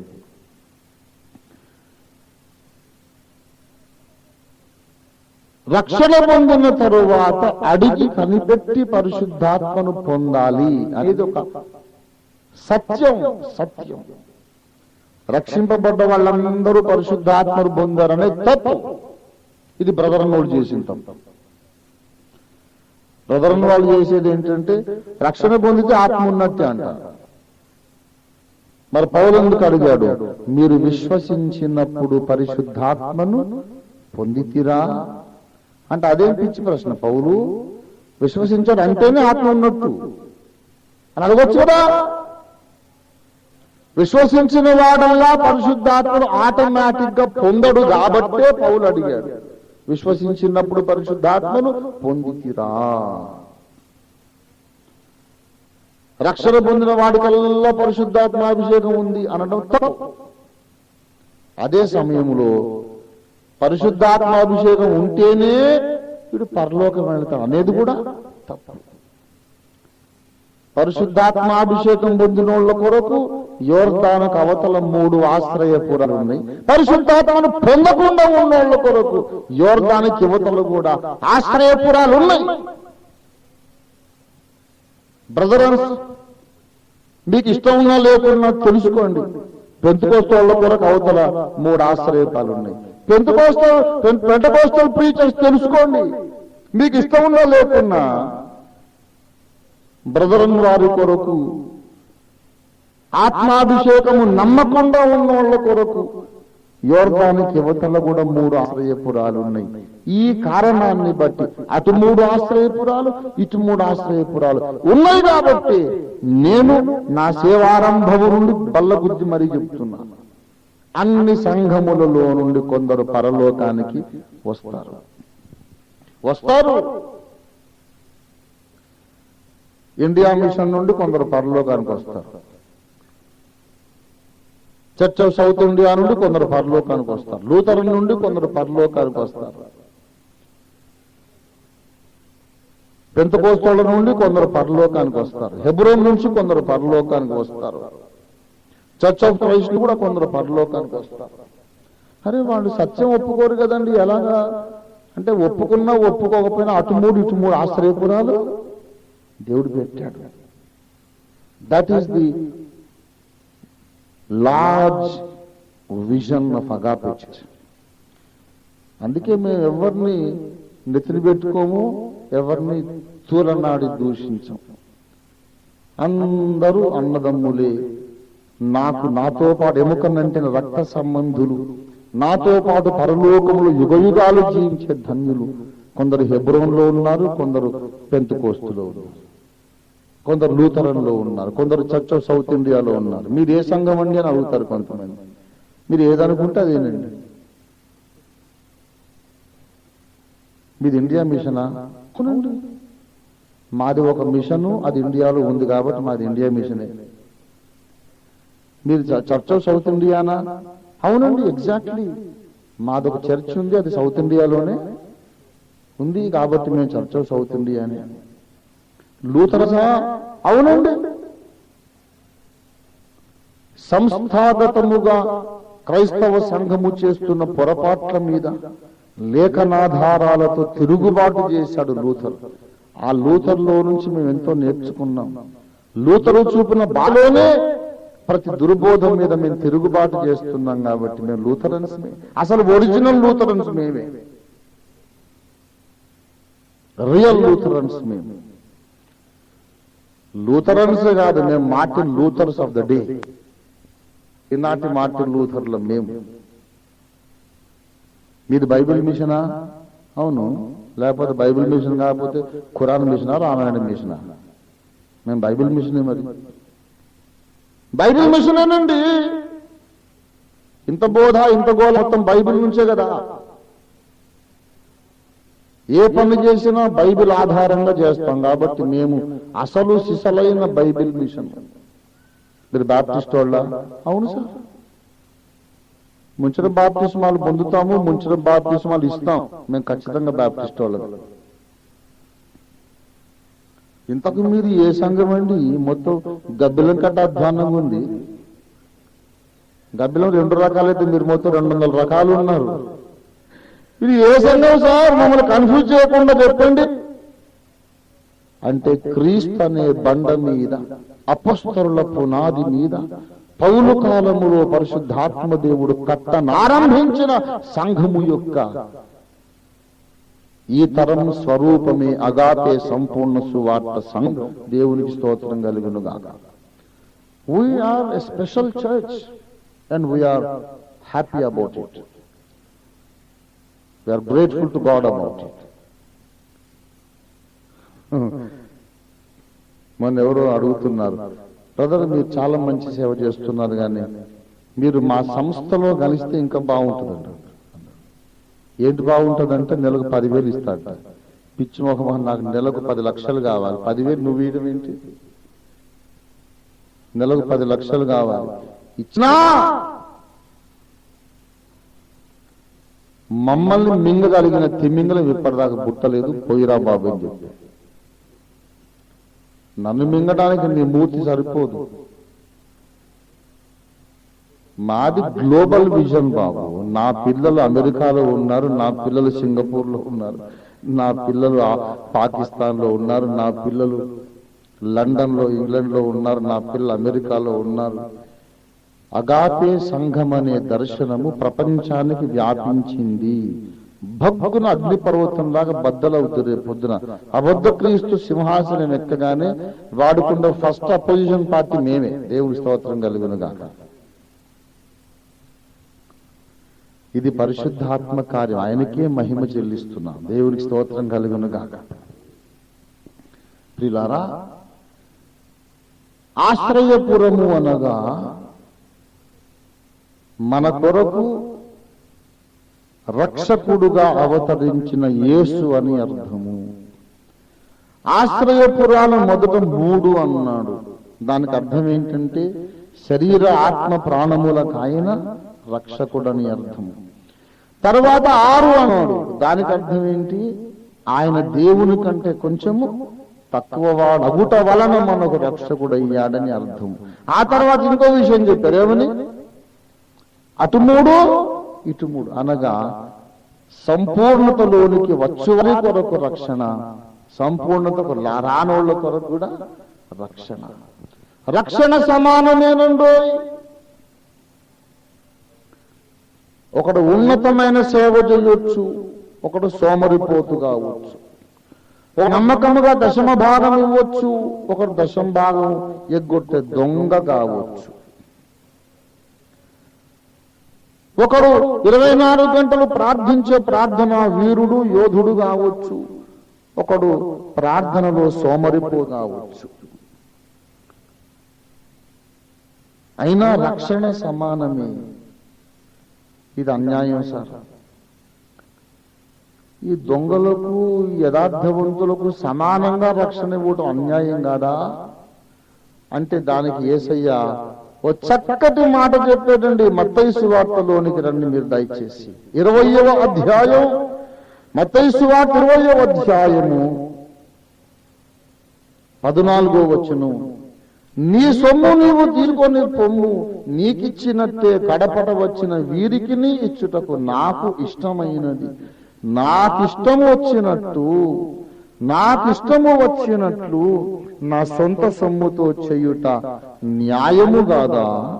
నేను మంచివాడనైనందున నీకు కడుపు మంటగా ఉన్నదా అని చెప్పాను. నా ఇష్టం. ఒకడు ఎక్కువ పని చేసినట్టున్నాడు, ఒకడు ఇప్పుడే పనికి చేరాడు. ఒకడు ఎక్కువ పని చేశాడు, ఒకడు తక్కువ పని చేశాడు. వానికి వీరి సమానముగా జీతం ఇచ్చాడు. ఇది రక్షణ అనే జీతం. దేవుని బిడ్డలారా, రక్షణ అనే విషయానికి వస్తే అందరూ సమానమే. దశమభాగం ఇచ్చేవారు, ఇవ్వని వారు, క్రమంగా ప్రార్థించేవారు, ప్రార్థించని వారు, బైబిలు పరిశోధించేవారు, పరిశోధించని వారు, నమ్మి బాప్తిస్మం పొందిన తర్వాత రక్షణ దగ్గర అందరూ సమానమే. యేసయ్య అంటాడు, నా ఇష్టం. అందరికి సమానంగా కూడా నాకు ఇష్టమైందంతే. నా సొంత సొమ్ముతో నాకు ఇష్టం వచ్చినట్టు చేయడం న్యాయం కాదా? నీకు అభ్యంతరం ఏంటి అంటాడు. రక్షణ సమానమే.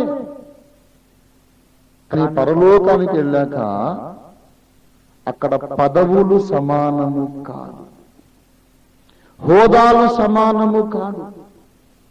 ఎవరైతే దేవుని వాగ్దత్త దేశములో జీవించారో వారు మాత్రమే సింహాసనం ఎక్కుతారు. అయ్యా, వాడేమో అపనమ్మకస్తుడు, నేను చాలా నమ్మకంగా ఉన్నాను. వాడేమో అసలు సేవే చేయలేదు, జీతం తీసుకొని నిద్రపోయాడు. నేనేమో జీతం తీసుకోకుండా నా రక్తం ధారతో సేవ చేశాను. మరి నాకు ఎక్కువే ఉంది అని అడిగితే బహుమానములు వేరు, హోదాలు వేరు, అంతస్తులు వేరు. పరలోకానికి వెళ్ళిన తర్వాత ఎవరి పనిని బట్టి వానికి జీతము కలుగును. 1 కొరింథీ పత్రిక ఒక మాట చదివి ముగించేస్తాను. 1 కొరింథీ పత్రిక 3వ అధ్యాయము దయచేసి 15వ వచనం చూడండి. 14వ వచనము నుండి, పునాది మీద ఒకడు కట్టిన పని నిలిచిన కదా వాడు జీతము పుచ్చుకొనును. ఒకరిని పని కాల్చివేయబడిన ఎడల వానికి నష్టము కలుగును. ఏమండి, వాని పని ఎట్టిదో దానిని అగ్నియే పరీక్షించును. పనిని బట్టి జీతము, పనిని బట్టి జీతం. అక్కడికి వెళ్ళిన తర్వాత సేవను పరీక్షిస్తాడు, మన బ్రతుకును పరీక్షిస్తాడు, మన విశ్వాసాన్ని పరీక్షిస్తాడు, మన హృదయ వైఖరిని పరీక్షిస్తాడు. ఎవరికి ఏ జీతం ఇవ్వాలో ఆ జీతం ఇస్తాడు. అక్కడికి వెళ్ళిన తర్వాత అందరూ దేవుని పిల్లలే. అన్నయ్య, తమ్ముడు, చెల్లి అని పిలుచుకోవాల్సిందే, తప్పదు. అందుకే ఇప్పుడు కూడా అన్ని సంఘాల్లో ఉన్న వాళ్ళు కలిసి ఉండండి అని చెప్తూ ఉంటాం. వాడు మన గుడికి రాడని చెప్పేసి వాడికి వందనాలు చెప్పకపోవడం, పలకరించకపోవడం మంచి బుద్ధి కాదు, అది చుప్పనాతి బుద్ధి. మన గుడికి రానోడిని పలకరించని చుప్పనాతోళ్ళు రేపు పరలోకానికి వచ్చిన తర్వాత సిగ్గుతో తలదించుకుంటారు. అక్కడికి వచ్చిన తర్వాత పరలోకంలో వాడు మళ్ళీ ఎదురొస్తాడు. మన గుడికి రాకుండా వేరే గుడికి పోయాడే, అక్కడ పరలోకంలో కూడా ఏదో చౌరస్తాలో ఎదురొస్తాడు. ఏంటి బాబు, ఇక్కడ కూడా తగలబడ్డావు నువ్వెలా వచ్చావురా ఇక్కడికి, మా గుడికి రాలేదుగా. మరి అదే మరి అప్పుడు అద్దంకి రంజిత్ ఓఫీర్ గారు చెప్పింది అదే. అర్ధరాత్రి వరకు కంఠశోషం, ఏ గుడికి వచ్చినా ఒకటి, ఏ సైన్ నమ్ముకుంటే చాలని చెప్పలేదు. ఏదో చెప్పాడులే అనుకున్నాను, కానీ మరీ ఇంత భయంకరంగా నెరవేరుతుంది అనుకోలే అని అక్కడ పోయి మరి సిగ్గుపడాల్సి వస్తుంది.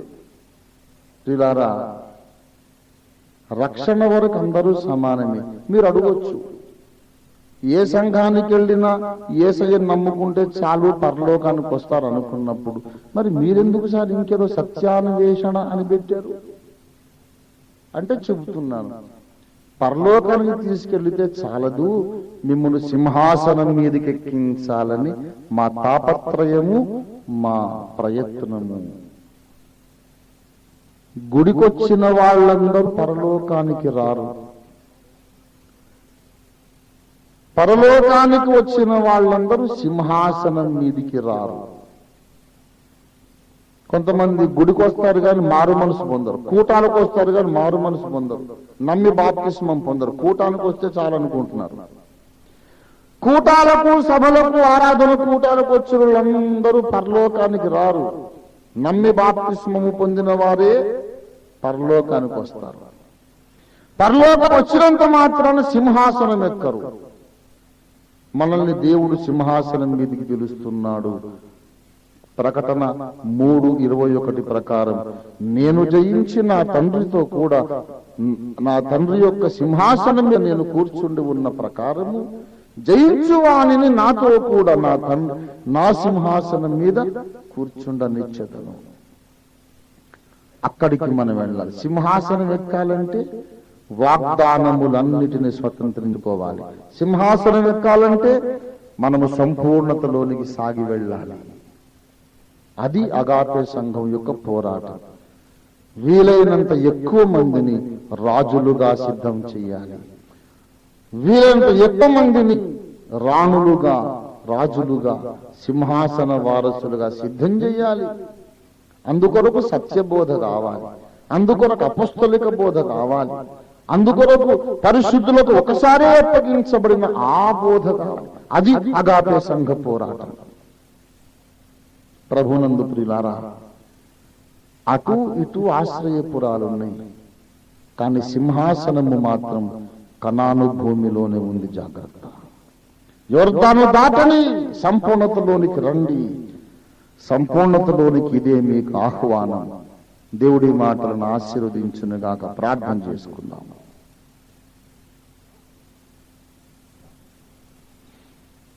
తండ్రి, నీ కృపను బట్టి మీరు మాతో విస్తరించి మాట్లాడి అనేక విషయములను మాకు తెలియజేసినందును బట్టి నీకు వందనాలు చెల్లిస్తున్నాం. ప్రభువా, నీ వాక్యం మాలో ఫలింప చేయండి. ఇశ్రాయేలీయులను గూర్చి ప్రభువా, వారిని దృష్టాంతములుగా నిలువబెట్టి, వారి మాదిరిని బట్టి, వారి యొక్క దృష్టాంతమును బట్టి మాకు అనేక ఆత్మీయ సత్యాలు, సంగతులు బోధించినందుకు నీకు వందనాలు చెల్లిస్తున్నాం. పరిశుద్ధాత్మ తండ్రి, నీకు స్తోత్రాలు. విన్న వాక్యం మాలో ఫలింప చేయండి. మీరే నీరు కట్టి ఫలింప చేయము నాయనా, నీకు స్తోత్రాలు. మా స్వామి, ఆశ్రయపురమును గూర్చిన అనేక సంగతులు మీరు మాకు నేర్పించి, యొర్దానికి యువతలు కూడా ఆశ్రయపురాలు ఉన్నవి కానీ వాటి మీద ఆశ పెట్టుకోవద్దని, యొర్దానికి యువతలు ఉన్న ఆశ్రయముతో సంతృప్తి చెందవద్దని మాకు నేర్పించి హెచ్చరించినందుకు నీ స్తోత్రములు తండ్రి. ఆశ్రయపురములు ఉన్నవి అని సంతృప్తి పడి ఊరుకోకుండా, యొర్దానుకు అవతల ఉన్నటువంటి సంపూర్ణతలోనికి సాగి వెళ్ళడానికి, ఇక్కడ కూర్చున్న ప్రతి ఒక్కరిని, భూమి మీద ఉన్న ప్రతి విశ్వాసిని మీరు పురికొల్పమని, దేవుని సంపూర్ణతలోనికి రండి అని భూమి మీద ఉన్న ప్రతి విశ్వాసిని పిలవడానికి మాకు శక్తిని, సామర్థ్యము దాయిచేయమని యేసు మహిమగల నామమున ప్రార్థిస్తున్నాము తండ్రి. మన తండ్రి అయిన దేవుని ప్రేమ, మన రక్షకుడైన యేసునాథుని నిత్య కృప, పరిశుద్ధాత్మ దేవుని తోడి దివ్య మనోహర సహవాసము చేరువచ్చిన మనకందరకును భూలోకమందంతటా చెదిరి ఉన్న క్రీస్తు శరీర అంగములకు అందరికీ సదా తోడై ఉండి దేవుని సంపూర్ణతలోనికి నడిపించును గాక. ఆమేన్, ఆమేన్, ఆమేన్. యేసు రక్తమునకే జయం, ప్రభు యేసు రక్తమునకే జయము, ప్రభు యేసు నామమునకు పూర్ణ విజయం కలుగును గాక. ఆమేన్ గాక. ఆమేన్ గాక. ఆమేన్ గాక. ఆమేన్ గాక. ఆమేన్ గాక.